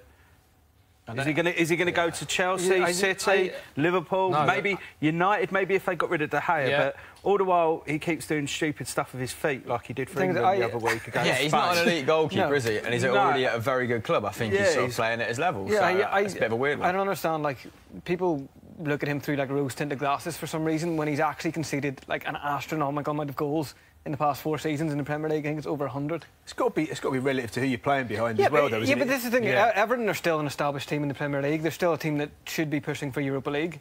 Yeah, he has had to play behind Phil Jagielka and Ashley Williams. I don't think clean sheets is actually the truest reflection of goalkeepers, because, like you say, if you're playing behind Man City's defence, you're naturally going to keep more clean sheets. But that was labelled at Joe Hart. But then again, look at the actual elite keepers like David De Gea. David De Gea faced twice as many shots as Ederson did last season and conceded 2 more goals. Yeah, I think shots per goal conceded is a great metric. I don't think Jordan Pickford fares particularly well there. I think there's a little bit of a fallacy which tends to develop around young English goalkeepers, a little bit like Butland, in that they sort of deserve to be above their current station, which is not necessarily the case. I think that's young English players in general. And I think that Jordan Pickford's an absolutely fine goalkeeper, and he'll do well at Everton. Good record penalties. I mean, Silva can't really has failed to put together a defence during his time in England. I think he had a worse record than Steve Keane's Blackburn at one point, which is not great. Wow. And as you say, Jagielka's still a starting centre-back in 2018, so they probably need to bring... Yerry Mina needs to find fitness, or bring in a centre-half in January, maybe. I mean, Michael Keane, I think, is decent. Yeah, I do like him. I mean, they brought in Zuma on loan. For me, again, that's... Zuma's been fine. I mean, he's been average, but he's not going to do anything fantastic. I think going forward, Keane and Mina would be the optimum centre-back pairing for Everton. Breaking news. Go on. Cardiff have had a shot off target. Oh, I know. Their first shot of the game. Brooker, you're watching Warnockiola. Tell us about this. Yeah, sorry. Again, I had my eyes... I was watching a bit of Huddersfield. Cardiff, Liverpool, Cardiff is your game. Talk us through. Yeah, shots on target. So Cardiff have had a shot and it's gone off target. I'll concentrate. I'm sorry, I'm letting you down at the moment. I'm sorry. I'm going to watch. Is that it, Sandro? I mean, they've had a shot off target. They're still 100-1 to win the game. 16-1. 16-1. The draw is in the game. And if you fancy Cardiff to score, they've been boosted from 8-1 to 12-1 to score the next goal in the game. Interesting price there. Yeah. So look. The fans won't be happy with that. No, everything's up. They're up against it, but it's progress, right? And they've had a shot off target, so who knows? They might even have a shot on target. It is still only 1-0 as well. On the subject of not being happy, Smithy, Delafeu has been hauled off. He's taken about 10 minutes to leave the pitch. He's taken his gloves off in disgust. The goal scorer here being hauled off shortly after half-time.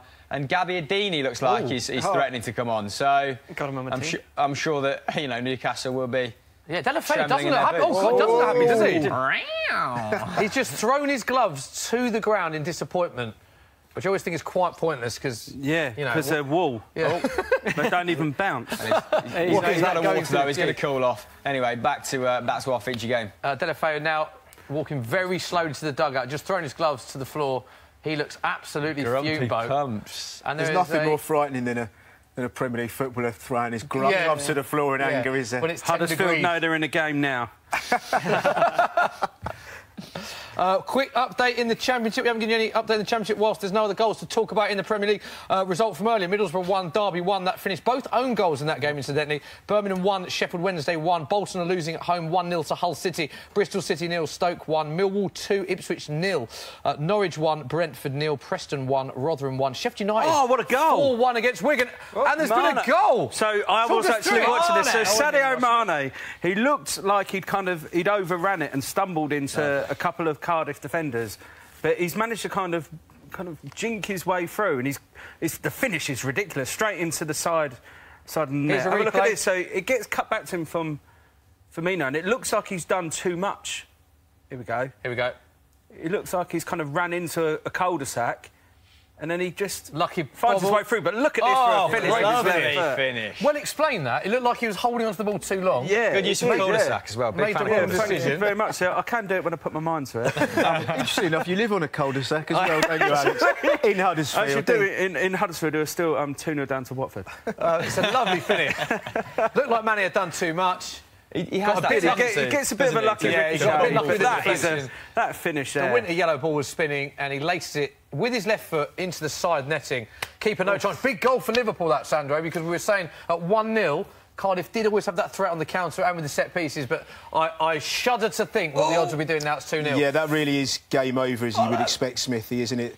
2-0, if say 2-0 is now 6-4, 3-0 Liverpool is 2-1, 4-0 Liverpool is 11-2, and if you think the floodgates are going to open, 5-0 Liverpool is 20-1. Unsurprisingly, Cardiff to score is still a very big price. So yeah, Liverpool well and truly in control. Now that is game over. That is game over. And it's going to be a case of how many. 64 minutes gone in that game. Some groans coming from Chris Hamill. Chris, did you eat something dodgy, or is there something going on in your games? No, a few more cul-de-sacs have been run into in the Bournemouth really well done, Fulham games. So Bournemouth actually making away, Fulham making their way into the Bournemouth box. But ultimately fizzled out. Came to nothing, which has been the case for Watford on more than a couple of occasions in the second half. Look like they're about, look like the next goal is imminent from the Hornets, but no one latching on to the end of Will Hughes' cross-goal ball. I've got to say, Alex, Huddersfield looking atrocious at the minute. And Gabbiadini has come on for Southampton,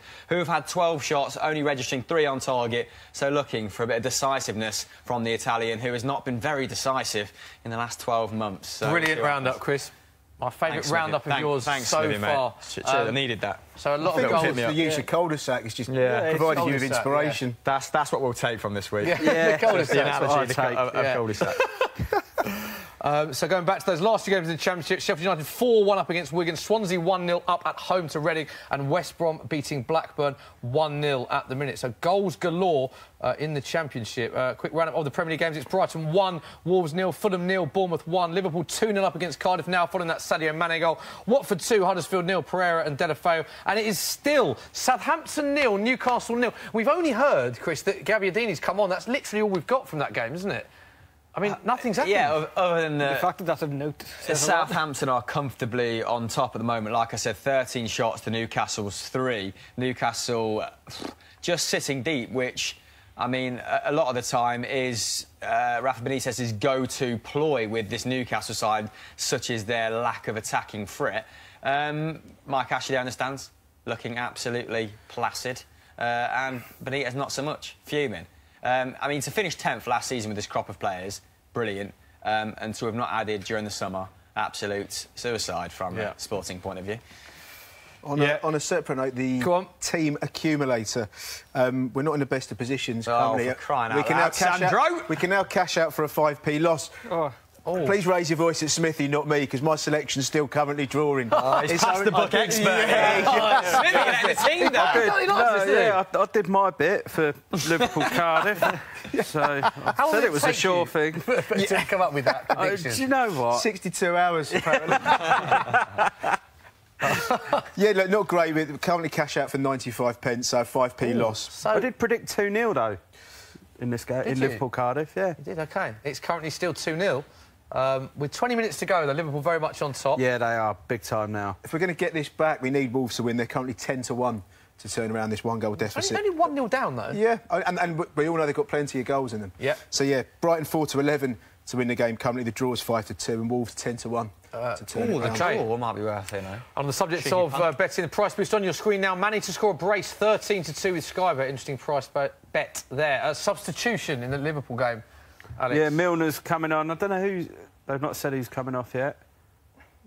James Milner. Firmino looking at the sideline ominously there. Yeah. So it's Milner for Firmino. Oh! No, that's fizzled out to nothing. That was a proper Gary Neville job. Yeah, you do. I think Milner, certainly, like the opening games of the season was absolutely phenomenal.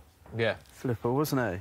Yeah, such a good player, Milner. Scored in 48 different Premier League games. So he scored 48 Premier League goals in history, and he's never been on the losing side when he's scored, ever. Great player. Salomon Rondon. They got him on a free, didn't they? Yeah. Did they get him on a free when they bought him? Is that Jimbo? Yeah. Here he is, and he's putting the captain's armband on. City. I'd have loved to have He's, he gets better every year. Like, his tackle interception numbers are absolutely unreal last year, and he can just slot into a number of different roles, can't he? The fact he was keeping 40, 50 million pound Fabinho out at the start of this season and convincing as well, and no one was complaining about it, is just a testament to how good he's been. But can play left back as well, yeah. Anyway, Jimbo. Yeah, he's a very, very versatile player. Salomon Rondon's come on, talking of, well, he's not very versatile, is he? I think he's only got 7 goals. I think he only registered 7 goals, for West Brom in the Premier League, so if he has one today, that'll be a collector's item. But, yeah, Bournemouth-Fulham still looking pretty active. And that's it. Nothing else of note in any... And... Is that Mooney? Oh, it's a goal! Mooney on the deck. Bournemouth goal for Bournemouth. I was watching a Brighton substitution being made, and is it young David Brooks? Chris, we both spoke about him. Both said that we rated him, thought he's had a good season before this show, and he scored again. He's had a great start to the season, hasn't he? Yeah, really good numbers. This must be his 4th, 5th. He got really like him. The other week, 3 in 4 Premier League games for the young Welshman. And that sort of... I mean, Fraser Forster was getting a lot of the praise at the start of the season, wasn't he? Yeah. The impish winger there. I think he may have even played him in.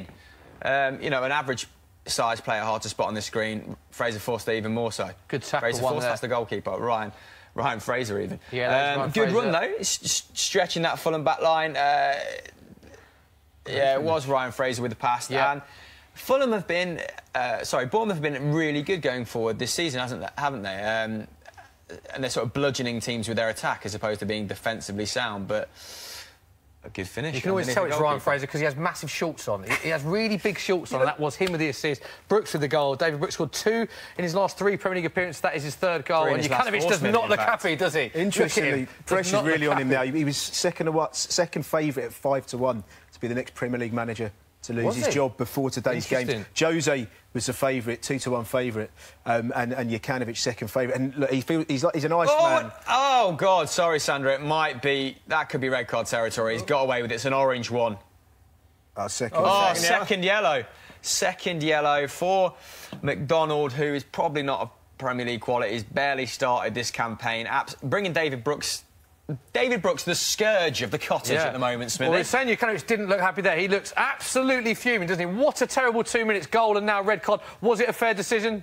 Red card for you, Chris? Well, the second yellow, yeah. I mean... Yeah, second yellow. That's cynical, isn't it? Just cynical. Caught him pretty convincingly. Considering he's on a yellow, it's a rash challenge, isn't it? That's poor. And these are the sort of games where Jukanovic will have down on his calendar. We need to get something from Bournemouth at home, and it's pretty ominous, isn't it? Losing to them so convincingly. this part of the season. Yeah, and they've got a free kick. Charlie Daniels and Adam Smith, I believe, both standing over it. Adam Smith's got an absolute rocket on it. He has, yeah. Adam Smith. Not the only Adam Smith who's got a rocket on it. Very good, Smithy, of course, bagging 2 in the old FD derby. Thank you, mate. Good Yeah, man. I did enjoy that game. I did enjoy it. But going back to Fulham, the stats, 18th in the league before today, lost their last 3 Premier League games without winning 6 Premier League matches. Worst defence in the Premier League. Only side yet to keep a clean sheet in the Premier League this season. They're 2-0 down. And they're down to 10 men. They're serious relegation contenders now, Fulham. Well, completely. And I think they're on course currently to break a Premier League record for the most amount of goals conceded in a season. Yeah. As well. It's looking 10 goals at home. Only Cardiff have conceded more at home so far. Another 2 to that today. Yeah. It's not looking good, is it? And like I said, Jokanovic, he was second favourite to be the first Premier League manager to lose his job. I'd imagine after today's game, he will go into favouritism. Yeah. I think so. I'd imagine, off the top of my head, he'd probably be around sort of even money. Something like that to be the next Premier League manager to lose his job. And it'd be a case of whether Tony Khan can hold his nerve or whether he decides he needs to let Jokanovic go and bring in somebody else. We shall see. Let's go back to the feature game. Alex, how are Liverpool playing? Is it all Liverpool? Liverpool? It's all Liverpool. It's just, I think it's a case of if they score another one. There's no way Cardiff are getting back into this. So they've just got a corner at the moment. Milner crossed in for Mane, and they managed to get it away. But yeah, I mean, it's all Liverpool at the moment. Yeah, Liverpool. Watford playing some really tidy stuff here. Extend that league. Been a big fan of Watford at the start of this campaign. Obviously had a rocky couple of weeks, 3 or 4 weeks ago, didn't they? But tidy football from this right-hand side, particularly from Kiko Famigna to Decore to, I think, Decore and Capu, sorry, are putting up obscene numbers at the moment. Yeah. And they're just such a hard team to break down in central areas. And Huddersfield really... Oh, hello. We're going over to the Brighton game. Could they wrap this up? It's fizzled out a little bit well back there. I think that's the captain, Cody. And it's 3-on-4 in the area, but that fizzles out.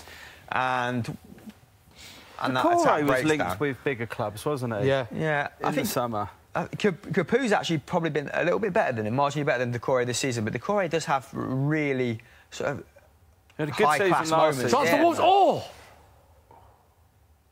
Doherty. Matt Doherty again. Chance for... Chris, I want to ask you about that before that. Chance for Wolves. We were so impressed with Wolves and the way that they were playing, particularly at the start of the season. They lost to Watford last week. They're losing to Brighton. Have they played badly, or Brighton just had a brilliant game plan? Oh, it's a goal! Oh. Cardiff has scored. Oh. Cardiff has It's a scored. goal! It's a Wow. goal! It's a minute! Alex, the last time I chat absolute whiff when it comes to football. the last time we spoke to Brooker, he I... said there is no way Cardiff will get back into this. Yeah, it's a don't sure worry, thing. mate, Cardiff have scored. I know my acceptable substitutes for naughty words on live television. Yeah, whiff. So, yeah, that's a great goal. I mean, the cross takes a deflection. Whipped into the box. It takes a deflection off Van Dijk into the path of Patterson, who just pokes it... So cross, wicked deflection from Van Dijk into the path of Patterson, and the legs of Alisson can't really do much about that. But it's 2-1, No. and all these stats we're saying, you said it's game over, you said they won't score. Yeah, no, yeah. Wrong, because it's 2-1, and what can we get for Cardiff to win? Come on. The draws, That's a request, the draws 10-1. Liverpool still 100-1 on to win the game. So interesting. It's a big ask. It's a big ask for it to remain as it is 2-1. Liverpool is now 4-5. Liverpool to get a third and win 3-1 is a 2-1 chance. But if you fancy the draw, 2-2, 12-1. I had 3-1 before the game. Just putting it out there. You did, yeah. Interesting. Just to go back to your question before Cardiff rudely interrupted us, Wolves have produced double the amount of chances that Brighton have, but still only put 2 on target. Brighton, like they do a lot of the time, real deep block, and it's been plenty of efforts from distance. Matt Ryan keeping out a good shot there from, I think it might have been Martinho on the edge of the box. They've got a free kick now, so let's see how this goes. Ruben It is Neves, from a you expect to take this? decent position, and Ruben Neves is standing over it. And we know he can produce moments of magic. Billing coming off in the Huddersfield game as well. Incidentally, all of Ruben Neves' goals for Wolves have been from outside the box. Yeah, and they've all been bangers. 7 goals from outside the box since the start of last season. And did you know that is more than any other player in English football? Yeah. So if anyone can produce a goal from outside the box, Coutinho's it's Ruben gone now, Neves, who's got a free kick from outside the box now. Chris, is this going in the back of the net? Why not, Smithy? Oh! Little deflection over the top. That could have brought Araka back into play. And did that come off a Wolves player? It definitely took a deflection. Let's have a look at the replay. In the wall. No, it didn't. No. Oh, yeah, it did. A vital touch there from... It's a good free kick. I'm not quite sure what position Dunk has taken up there. That is a vital touch. No, I don't think it was Dunk. If you fancy Neves to score from outside the area in the rest of the game, 33-1. Is it? And 50-1 that he scores a free kick. I'd put 50p on that every single week. 50-1. We've got left 10 nose on minutes, something like that. Wow. I believe it's in the 77th minute. I just saw in the corner of my eye. Ruben Neves' score is 50-1. To score a free kick, 50-1. To score from outside the area, 33. Oh, we've got a goal in the Watford game, and what a Isaac's success bagging.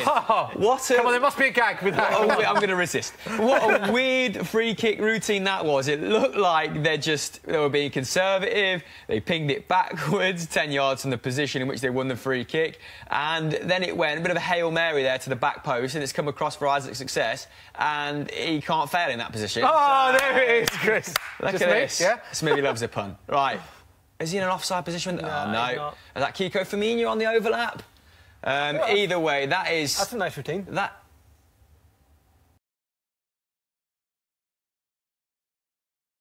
Game is out of interest, Chris. Isaac's success. I just wonder what his success rate was like. There we go. There we go. Dan Gosling coming on for Bournemouth. So, you know, just to rein it back to football away from your And also, we haven't got Alex Brooker's reactions to Huddersfield. Conceding again. It's been a bad day for Huddersfield. Yeah, it's been a terrible day. Yeah, it's been a terrible day. It will be How will the people of Huddersfield a long trip back on the M1 and then the M62 for some places. And then after the M62? A little bit of motorway knowledge for you. How do you go after the M62? The Ace. It depends what junction you're coming off at. Some people come off at junction 24. I personally come off at 25. If we go any further, this isn't what you got me on the show for. Hang on. Salah tried. So rubbish. Yeah, it's a terrible result for them. Like, you know, the defending for the first two goals. I know Pereira and Delafeu. Yeah. They were good runs, but I mean, on both of them, the defending has got to be better. Let alone the fact that Huddersfield at the moment are struggling for goals. If they're conceding goals like that at the other end, they've got absolutely no hope. Might as well just all go home now. Can you imagine that? If they little ray of sunshine, aren't you? Imagine if they all I don't want to be pessimistic. I personally read it. Yeah. So, yeah, just look at the scenes of Jurgen Klopp. Looks a little bit concerned, doesn't he? Not... So I think Warnock, but sometimes I just think that's Warnock's, like, default face. Yeah. The only man it's his resting face. Whose waistband is just below his nipples in world football. Neil Warnock. Unbelievably high. Yeah, interesting. Liverpool been all over them, but Brighton's still in that game. And any other chances? A positive substitution. Here we go. Long throw-in time from Cardiff. Yeah. Back to the long throw-in. We love a long throw-in. Go on. Yeah, 82 minutes played at Anfield. 2-1 Liverpool. Cardiff with a long throw. Bad news here for Huddersfield, Alex. Gray is coming on. Has Isaac's success coming off? Yeah. Wow, what an impact.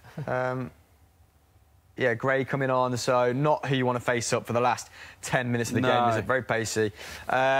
Nothing of note in the Newcastle game, Smivvy. Something's got to happen in that Southampton remain on top. Well, I think Sandro called the draw and very much looking nailed on at current. And Wolves continue to probe, but not very well, working it into decent wide positions. Of course, their fullbacks play pretty high, don't they? But I don't know, that might be a game where we see a last-minute goal, Wolves. There's only so many clearances that Dunk and co can keep producing, hopefully without something happening.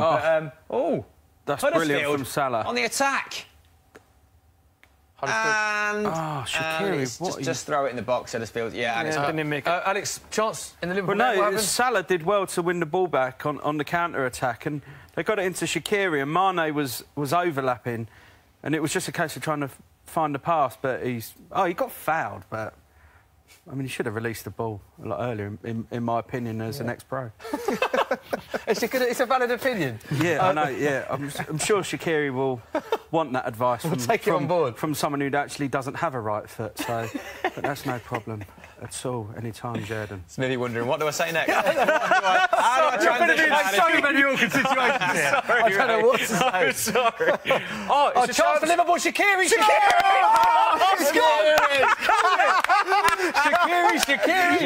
Wow. Alex Brooker, talk us through that. Yeah, without making you feel awkward in any way, no, please. I promise you I will not make you feel awkward with any more blue badge banter. So Shaqiri is he's got the ball and he's cut it onto his left foot. I'll just see the replay then. But it's a good finish. Here is he the definitely replay. should have released the ball earlier before, though. I stand by that. He gets the ball in. So there's Mo Salah on the ball, out wide. Salah. And he's just... lovely turn of feet. Lovely pace on a pass from Salah as well. Yeah. Mo Salah gets the assist. Drops Drops the shoulder. Great finish. Defender goes one way, he goes the other. And I know I said before that this is... I mean, it was only going to be Liverpool. Surely now...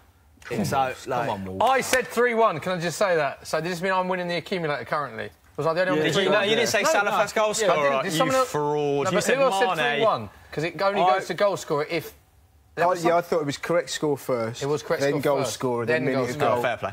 But someone else said 3-1, I think. No, I had 3-0. I was going to go for it, and then I didn't think we were allowed to and then you got score. a text You from him. you messaged me and said 3-1 yesterday, didn't you? Did you? And then changed your mind. Oh, Bournemouth are in. I unblocked Chance for him. Bournemouth! Great. Callum Wilson! What a goal. Second of the day. It's not a spot kick, sorry. Bournemouth have scored from open play again, and that looked fairly easy. They've not really had to try awfully hard to cut through the Fulham defence there. Square ball. Who's it come from? We'll see now. We're just going to revisit the goal. It's getting ugly for Fulham, this, isn't it? Wilson really just lurking on the last man. No pressure in midfield from Fulham. Played it onto his stronger right foot. Is that Ryan Fraser again? It could very well be. Look at the shorts, it'll tell you. Yeah, can we see any knee? Because if not, it's Ryan Fraser. Good finish. That's a very convincing finish from Callum Wilson. And Eddie Howby lapping up these numbers from his forwards. They continue to produce. Doesn't matter that you've got an ageing back line or, you know, quite a rickety defence. And another goal to report. For Liverpool. Oh, it's he's not coming at once. So, I mean, they're now absolutely running riot. It's a ball clipped through to Mane, and he just dinked it over the keeper. He was never going to miss from there. Well, so it's now 4-1 Liverpool. Suddenly they are looking like this is going to be floodgates open. It's another assist from Mo Salah. Lovely weighted Great ball. finish. Great That's a great pass as well. Dream week if you've got Salah as your captain. That's a goal and 2 assists, isn't it? So I have got Salah as my captain. You have? Yeah. Well, there you go. It didn't matter that you took Trent out. Yeah, nah. Don't care about Alexander-Arnold anymore. Didn't even get the clean sheet, so good. didn't want him to, in a way. So, yeah. Great finish from Mane. Yeah. If you fancy Liverpool to get another one, 7-2, that they win this 5-1. If you want it to stay at 4-1, that's now 4-1 on. So you're not going to get rich back in that. But yeah, if you fancy him to nick a fifth. What happens now, Sandro? You're the arbitrator of this betting scenario. Yeah, so I've called 4 goals, but he's called Cardiff getting a goal. Yeah. How does it work? Who wins? Do you know what? Football wins. Hey! Really good. No, but seriously, who wins? Pete, we haven't gone to you in a while. Social corner. Just remind the viewers how they can get in touch for the last 10 minutes and what they've been saying. You can get at me on Twitter with the hashtag #TheFootballSocial to @FootballDaily or @SoccerAM. And surprisingly, 87 minutes into this, we haven't barely mentioned Manchester United. No. And there has been a question from Danny Zuko1, apparently a big fan of the Greece franchise. What are your thoughts on the Martial-Manchester United contract saga? Ooh. Does anyone have a strong stance on this? I mean, as a Spurs fan, he was another player. Sorry, when I said Zaha, Martial was someone that... I'm a big fan of Anthony Martial, and we would link them. I actually thought they would get Alderweireld and we'd get Martial, because both seemed unhappy with the contract situation, and we needed a player, they needed a player in that position. I don't... Yeah, that would have made sense. It would have made sense. In terms of this exact contract, he's asking about what's happening now this week. Martial has rejected every contract United have offered him so far. I think Martial wants and needs more game time. He wasn't in the French squad, was he? Famously left out of the French World Cup squad. Maybe that's playing in his mind a bit. He doesn't get enough game time. For me, he's got to be starting. Got to be starting. I'd love to know his thoughts on Jose as well. Would you? Yeah, I'd love to know his thoughts on being Did you see Thibaut Courtois' thoughts on Jose when he was rumoured to be going back to Real Madrid? And Courtois said when he heard the...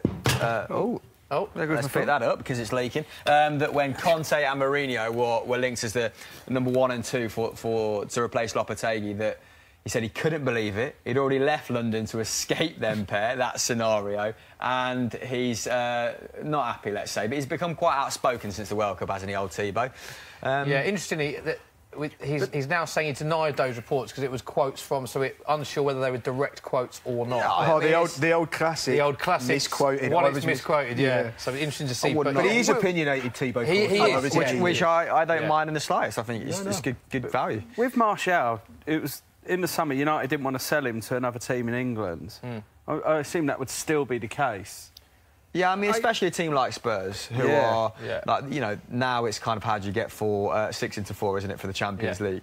And when he's played, he's been really decisive. Last season and the start of this season, his numbers were unreal for goals and assists per game. He's a really good player. I mean, you need him. If you're Jose Mourinho, you absolutely need him firing with Romelu Lukaku, scoring 2 in his last 12 starts. I think it's a bit of a strange situation because the certain news articles around this, they were saying that Martial is going to try and outstay Jose Mourinho. He sees Mourinho maybe staying for another half season at best, and then he's there long term. But then now he's turning down the contract, so I think it all revolves around what he's paid. I think he once paid like the astronomical fees that like Alexis Sanchez and Pogba are getting paid, whereas does he deserve it at this minute? I mean, Sanchez definitely doesn't deserve it. Can you imagine? Did you ever think when Mourinho went to United that we'd be talking about players who could potentially be thinking, we'll see if we'll outstay him? Yeah, I know. See if we can last until he goes. As a player, I would hate to play under Mourinho. But you know Mourinho's track record... Salah's had a shot from the halfway line, it's gone wide. Way wide. Mourinho's track record tells you he's not going to be there probably longer than 3 years. So you can understand this kind of game of poker almost between some of the big names at Old Trafford and Jose, can't you? Oh, but Watford on the attack here. This looks like it might be it. Oh, poor cutback there from the Watford striker. Yeah, I mean, chance for Wolves. Come on, Wolves. Do it for the Acca. It's looking increasingly less likely that Wolves probably deserve something out of this game. I've got to say, Brighton have been non-existent as an attacking force in this second half. And Watford... I almost... Huddersfield almost getting in about 2 minutes ago, Alex. You'd be glad to know, almost. It's just too little too late now. Yeah, Newcastle-Southampton proving to be one of the most boring games of the last decade, so... Right, we are into injury time in all of our games. Have a quick round. Oh, my God! Almost cursing the commentator. What happened? Because Shane Long, 2 in 64. He could have silenced his critics. Bertrand looking on at him there, absolutely. I have no further questions for you about Shane Long after that. No further questions. Well, as I was saying, we are into injury time in all of our Premier League games. It is Brighton 1, Wolves 0. Glenn Murray after 48 minutes. His 100th goal for Brighton. Fulham 3-0 down at home at Craven Cottage to Bournemouth. Callum Wilson with 2-1 from the Premier League spot and David Brooks. Fulham also down to 10 men. Dreadful start for them for life in the Premier League. Liverpool comfortable 4-1 winners at the minute at Anfield against Cardiff. Mo Salah with 1. Sadio Mane with 2. Shaqiri with 1. Callum Patterson did score after 77 minutes, but it's 4-1 Liverpool with 1 minute remaining in that game. Southampton 0, Newcastle 0. The only game without a goal. Badly need a goal in that one. And it is Watford 3, Huddersfield 0. Pereira, Delafeu and Isaac success on 80 minutes at Vicarage Road. Leicester play West Ham this evening. So we just need a goal, Chris, in the Southampton game. Interestingly, the 0-0, you could have backed it at 15-2 before play started. To be fair, you called that, didn't you? I did, and of course... You didn't call it in the green room, Sandro. I could have put a tenner on that, mate. As you can imagine, I didn't have a penny on it, mate. Well, so, as is always the case. So I've got a whole host of hard luck stories. Isn't that right, Alex? Go on, give us one. I can't believe that Shane Long has not done better with that chance. I'm actually starting to feel sorry for Mark Hughes, who I do not think Watford again signed up to a 3-year contract in the Southampton job. But Sema, not heard much about this player for Watford, but Andre Gray, as we sort of said, doing bits at the end of this game, not someone you want to be chasing for the last 10. I mean, it must be pretty disheartening for Mark Hughes to look at his forward options and Danny Ings be the best one. Danny, put a bit of respect on Danny Ings' name, good player. To be fair, he's been unlucky with injury, Danny Ings, as well. That was perhaps a bit harsh on Ings, but like the rest of them. Right, the full-time whistle has gone at Anfield. 4-1. Our first Saturday 3 o'clock game is finished. These are the scenes. Jurgen Klopp, another 4-1 win. Well, another win, shall I say. This time was 4-1. Very comfortable in the end. Salah, Mane with 2, and Shaqiri, lovely finish. Patterson scored. Callum Patterson scored for Cardiff. But they Last win chance 4-1. saloon here, Smithy, for Southampton. They've got a free kick about 30 yards out from a wide position. Yeah. They've committed 6 or 7 men in the area. We've got to go for it now, so let's see how this long lump goes. Good ball. Oh, decent ball. Everyone's missed it. Stevens, who, you know, we've got niche trivia on, not bringing home the points from Mark Hughes. Full-time whistle at Vicarage Road. These are the scenes. Watford 3, Huddersfield 0. Pereira Delafeu, who scored a great goal, but then was very happy with his assist. With his substitution, should I say, and Isaac's success. Never. No chance for Wolves. Hamill, what's going on? Absolutely peppering Matt Ryan's goal, and he's probably been Brighton's man of the match, I've got to say. Fairly straightforward saves, straight Wolves out. still on the attack. But he would have seen it late. It came through a sea of bodies, and Helder Costa is played wellish in this second half in that wide position on the left. But yeah, Wolves have done everything but score. And Nuno Espirito Santos will be able to take a little bit of heart from this good showing. Oh, what's It's a corner to Wolves. Last week they were utter turd. This week, unlucky. A margin improvement. 28-1, you could back the draw out in this game if you fancy Wolves to nick something. From that. That's probably going to be their last chance, isn't it? There is a corner to Wolves at Brighton. 28-1, we've just heard from Sandro. Hammer, we're going to stay with you for this corner. Oh, good defensive header there at the back post, and Southampton are whipping another ball in. It's been flicked onto the back post. No one there, but they've won a corner. So we have another corner in the dying embers of the game. Brighton! Counter-attack! Goodness! He's got to put him in. Brighton on the account of Play him! Play him in! Wolves on the counter! Wolves on the counter! It's a counter of a counter. What do we call that in football? I don't know, but Wolves have got a chance. We're in the 93rd minute. Brighton against Wolves. 1-0 down Wolves. A decent Ball's corner. whipped in. Not really beating the first one. That'll be it, surely. Is this a counter of the counter of the counter? Yeah, that's it, all over. That's like the football version of Inception. Southampton.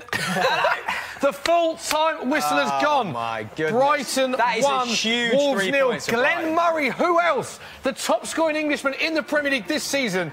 After 48 minutes with the only goal of the game, Wolves piling on the pressure at the end, but all 3 points belong to Brighton. Massive win. There is the man of the moment, the man of the season. Brighton fans love him. 7 Brighton players there gather around Matt Ryan. I think that's indicative of what sort of game it's been. He's been immense in goal, and Brighton, what a big 3 points that is for them. That's 6 in the last 2 weeks that they've absolutely stolen. And it's all over at Fulham. Craven Cottage. Dreadful day for Fulham. Fulham 0, Bournemouth 3. Callum Wilson with 2, 1 from the spot. David Brooks with the other. He's had a great start to life. Jukanovic, very animated. It is a lot of problems at Fulham. And Sandro, you think that he could be one of the first managers to go? I'd imagine he will be favourite. When the lads price this up, which will probably be about half an hour's time, I'd fully expect him to be favourite to lose his job ahead of Mourinho now. I'd imagine he'd be around maybe the 5-4, 11-10 mark. Interestingly, that Wolves game, they had 58% possession, 13 attempts at goal, either on or off target, and 10 corners. Wow. Brighton had 1 corner and 5 shots, and they've come out 1-0. The Alamo. Winners. So all of our games... Only game remaining is Southampton-Newcastle, Smith, and Southampton still forcing the agenda here. They've been much the better side. This will be a solid point for Benitez's Newcastle, only their 3rd point of the season. Oh! But they're struggling to hold on to it here. Dubravnik's come for it. And Shelvey is cleared, quite composed there.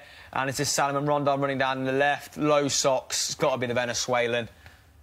Much the same way that, you know... Good ball! Chance. Is this a corner? Whipped into the box there at the front post. Notice Rondon getting back onto it, and well defended there from Wesley Hurt. So one of your favourite names in football is that, Smithy? That was like a knee-jerk reaction from you there. All over. That's a Dutch accent. Flemish. Is it still going, or is it... It's done. It looks like it's done. Full-time whistle has gone. Southampton 0, Newcastle 0. Both teams badly needing to win that one. Sandro, that, mate. Neither winning. I'd like to apologise to you for saying it was going to be 4 goals. Yeah. I apologise, Sandra. I take it back. I was out of order. Echoing Chris Hamill's point there, the body language of the Southampton players says it all. There's Ryan Bertrand there, and they look devastated with the point, Chris. Going back to what you were saying, the better team perhaps should have got the win.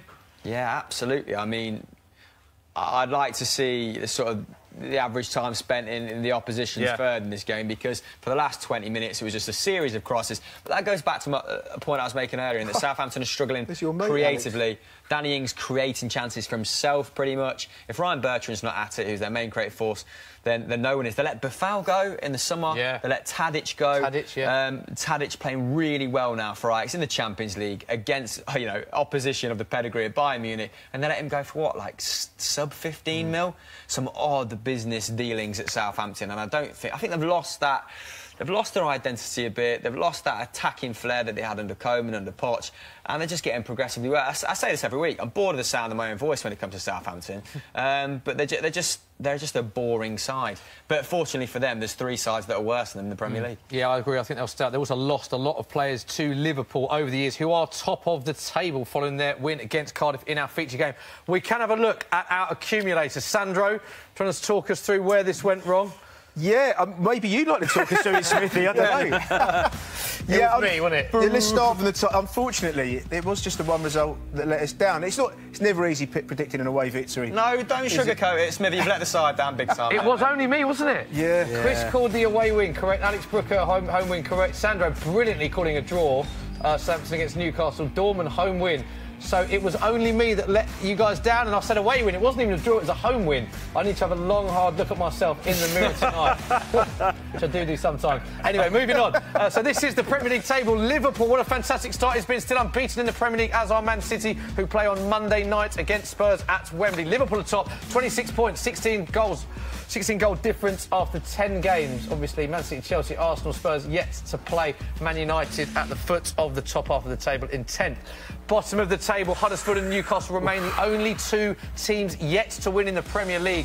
3 points from 10 games. Huddersfield's goal difference and Fulham, shocking. -17. Alex Brooker, your second team. Yeah, no, I mean, it's just not looking good for them at all, is it? I mean, there'd have to be a huge turnaround for them now, because, you know, last season they trailed off towards the end of the season, Huddersfield, but at least they had a decent start. And I'm completely against having a second team in the same league, by the way, Alex. I mean, you're a lovely bloke, but two Premier League teams, hang on a minute. That's absolutely shocking. I say second team, like, I want them to do all right because it's quite good in the town. Yeah, I'm not buying shirts and stuff. I imagine they do a good half-time pie. Good food up there. Good pie. Yeah, I've heard that as well. Yeah. Right, this is what is on Sky Sports this weekend.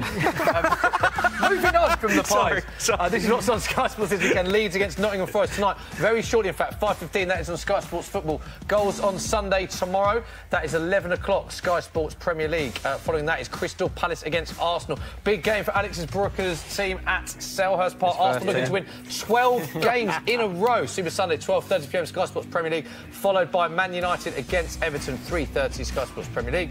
And the big one on Monday Night Football, Tottenham versus Manchester City. Two of the greatest teams in world football do battle at Wembley Stadium, 7 o'clock, Monday Night Football, Sky Sports Premier League. Alex Brooker, let's talk Arsenal. You're a big Arsenal fan. How do you see tomorrow's game going? I think I am confident. I think that tomorrow, hopefully, we'll see them actually perform in the first half as well, because at the moment, Arsenal kind of becoming this second half kind of side. So I'd like to see them tomorrow just come out full of confidence. You know, again, he made changes in the week. So, you know, people like Lacazette didn't play and Bellerin had a rest as well. So I'd like to, you know, what do you think it is about that first 45 or before you go down? I don't know. Honestly, I couldn't tell you, especially on Monday night. I thought they'd come out raring to go. And they just didn't. And also, though, in fairness, Leicester did play very well in the first half. But I'd like to see them come out. They should be full of confidence at the moment. And then a win tomorrow, make it 12 in a row. And then you get all the previews for the Liverpool game. Unlucky 13. That'll be what it'll be. So yeah. But I'd like to see us obviously continue that run. I think we will. I think we'll win. Yeah, I think you will as well. Palace been a bit unfortunate at the moment, but won't be able to live with that Arsenal attack, I don't imagine. Yeah, they weren't amazing. I mean, they didn't... it could have gone either way against Everton at the weekend, but they weren't particularly amazing, so... But it must be great for the first time in a long time having someone like Aubameyang to come off the bench and Aaron Ramsey, really... Strength in those forward areas. Yeah, we have. And, you know, and Lacazette has been playing really well at the moment. And actually, defensively, you know, we've got Socrates back on Thursday night, and he's been playing... He's been playing well, so it's looking all right for us at the moment. The only problem is left back, because Kolasinac and Monreal were both injured and missed out against Sporting the other day. So again, Xhaka might go in there again. Saying that, I still think the likes of Mustafi and Socrates are way under par for a team that wants to. I mean, Socrates actually could have got sent off on Thursday. Yeah. So good game though. Actually, he should have been sent off on Thursday. So yeah, but I think you're probably right. Certainly Mustafi. Less of an issue with Lucas Torreira covering them though. I love Lucas Torreira. Any player that tries to make a tackle with his head. Yeah. You know, we've not had players who want to tackle with their feet. I mean, his first couple of goals, Torreira tried to do one with his head. And he's like Coquelin, but he can actually play, anticipate. Like Coquelin was a good physical presence in midfield. He's like Coquelin, that game that Coquelin played away at City and actually played really well. And we all thought he was the answer. And Wenger had, come across a masterstroke. So yeah, no, he is. I really like Torreira. He's always got a booking in him. I think it is pretty indicative. But I love him. He's the great. talent two centre backs. If you need to bring in a player like Torreira. And actually, Xhaka's a little bit. Xhaka's been better, I think, for having Torreira next to him and not being kind of because Xhaka's not a defensive midfielder. No. So Xhaka's passing is fantastic. Yeah. The rest of his game is quite questionable. Yeah. Sure. And I would say I want to see Iwobi again.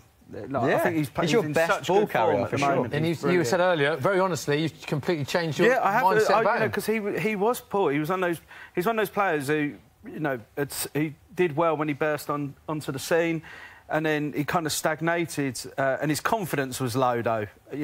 Before Arsene went, and seemingly under a new manager, he's blossomed, and all for it. I'm glad to be proved to be talking rubbish. More of that. I'd love to have you on the show. Thank you. Sorry for making you feel uncomfortable. No, that's fine. I'm used to it around on this show. Let's talk work as well. Last leg. You're last very busy, anyway, last leg's on every Friday night on Channel 4 at 10 o'clock. Yeah, live every Friday. We had a week off this week because there you are. Cancer.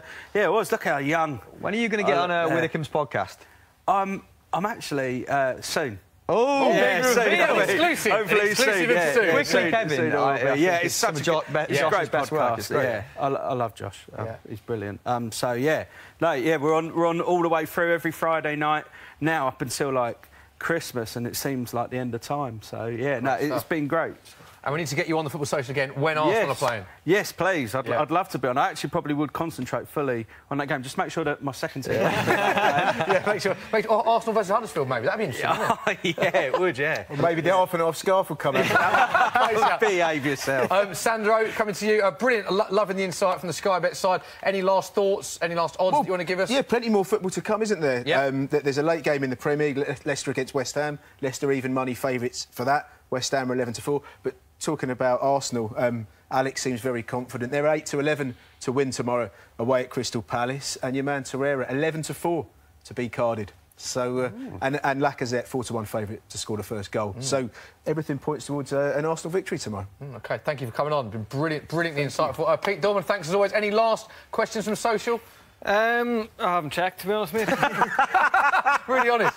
But there is one from Marcus Liverpool, and he has asked about Jadon Sancho. Should he return to England and play in the Premier League? If so, for who? And it's also worth noting he's added 2 more goals today in a 2-2 draw with Hertha Berlin. So he is on fire at the minute. 9 assists. So his rationale is that he's playing really well. Should he come back to England? Absolutely not. Stay in the Bundesliga, continue to develop under Lucien Favre, who at Dortmund has a good track record. Well, not at Dortmund, he was at Nice before, and I think Gladbach before that. A good track record of developing young talent.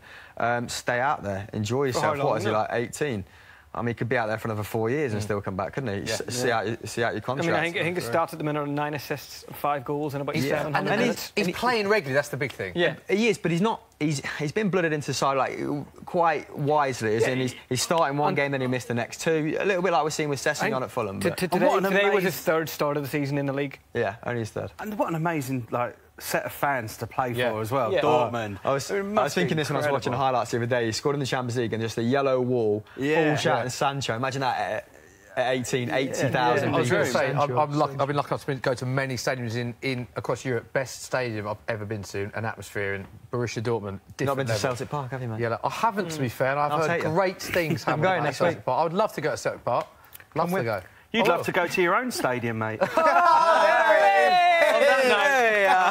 Just as it can't get any worse. I ruined the accumulator. The first stadium, and just as getting even worse, I thought I won the individual accumulator. I've just been told the winner was Chris Hamill for the Liverpool versus Cardiff. So, Chris, you take home the spoils.